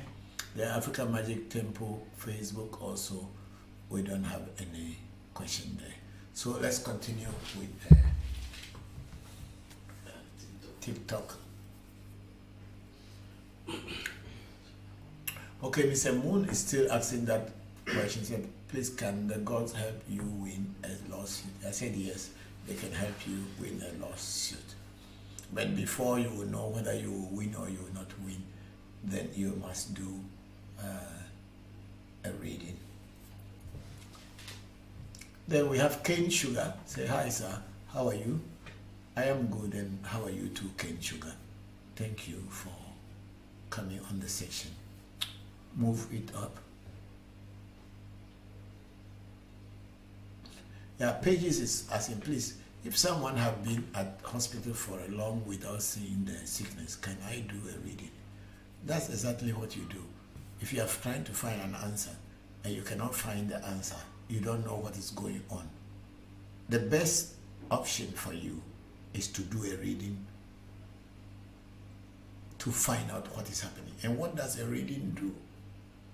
A reading or spiritual consultation or afakaka or the akanse asem shushe. Is that not what they say? Asem shushe? Eh? Asem shushe. So what it means is that you are trying to go back behind the physical normal sins. Go back in spirit world to find out the source of the problem. I said Abisa. Abisa. Okay, Abisa as in can. So what those things mean? Reading Abisa, Nukaka, divination, consultation, spiritual consultation, or reading. It simply means that to go behind the physical human knowledge and wisdom to find out what is going on. So for instance, as you said, you are in a hospital, you've been going to hospital, there's someone sick, and each time they go to hospital, they prescribe some medicine, but the medicines are not really solving the problem. You must find out what is the cause. There are certain cases, as in is it no, not through Pemeji, in what's the Bokor Christopher Voncujovi? Okay, as in Poli Betumila, or in Yoruba they will say Obeotura. It is said that a person who is sick, that person, witches have surrounded the person so much that every medicine that is given to the person, when the person drinks it, the witches take the power out of the medicine, so the medicine will not work on the person. No matter what hospital you are going to. But since you don't know, you will change medicine, then this doctor will say, let's try this, let's try that. None of them will really work. They will start to work and then they will stop. And what is the reason? Witches are taking the power out of the medicine, so the medicine will not work. So what do? You have to feed the witches so that they leave you. So when you take even water, you get healed. But since you don't know, you will only be changing medicine day in, day out, and some of the medicine you may take will even want to kill you. So when you are going to hospital and not finding answers to your problem or your sickness, the best option is to do a spiritual consultation, a reading, a bisa, as a nukaka, or divination. Call it what you like, to know what is the root cause of the challenges that you are having. Somebody sent me a message yesterday that he has a wife is pregnant and he wanted things to happen so that they protect the child. So I was saying that what a reading will do is to find out what challenges you are having and help you to solve the problem. And the person said, oh, for them, they don't have any challenges. Then I said, okay, of course, you don't know that even the thought that you need protection is already a challenge. So if you think that to need a protection is not that you are having a challenge, the thought alone that you are not sure of tomorrow whether everything will be right, will be okay or not, is also a challenge that you need to overcome. Because if you know tomorrow will be fine, nothing will happen, you will not be afraid and you will not be doubting anything because you are sure that everything will be fine. So it's a challenge when you don't have information on something that bothers you. So it's also a challenge. A challenge does not only mean that you are sick or you are out of job or you don't have money. Even your mere thoughts of not knowing what will happen tomorrow is a challenge. That's why when you do a reading, the reading will clarify all those things for you. And wherever there is a challenge or wherever there is a roadblock and what is the cause of that roadblock, the reading will tell you and also give you advice on how to overcome it. Okay, let's see what is there. Then we have A.T. Bismarck. Hey, my man, good evening. You. Hello, A.T. Bismarck. How are you? Thank you very much, and good evening to you too. And then Never Give Up is saying hi. And then Moon is again saying, please can the gods help you win a lawsuit? Yes, I have answered it many times. Maybe you are not here anymore, or you have sent all this information long before we are getting to it. And then Thames is asking, what about Abisa? Yes, that's what we were saying. That is the same thing. Abisa. Yeah, thank you for that. Let's move up. I think we are done. Yes. Okay, so we are done. We are now exactly 6 p.m. here, and I think we don't have any questions here anymore. And I will be closing today's section today at this hour. We have some few things to do again. So thank you very much, Thames, for that word, Abisa. Our brother here also gave us this. Then we have Nana Hema Dodo, say following and learning. Can't wait to visit your temple. Thank you very much, Nana Hema. I think I've given you this thing on my Facebook Messenger. I chat with you today, so please you can follow that direction and we will talk. Thank you very much, Nana Hema Dudu, and all of you who have been part of today's section, those who were asking questions, those who sent in greetings, and those who are also silent viewers and listening. May the ancestors and the gods of our land, and may your inner self and your destinies continue helping and bringing you up to wisdom. May you all stay strong through the week, and may God's blessings be upon you every day of the week.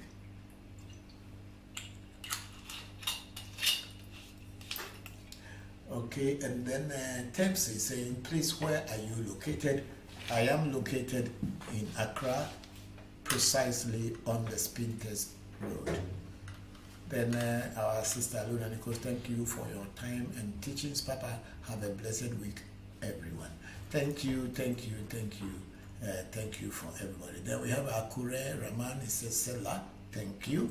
And then Peggy said, Papa, we need your blessings, thanks. Yes, I was blessing everybody. Oh, me that way, you're talking about my birthday.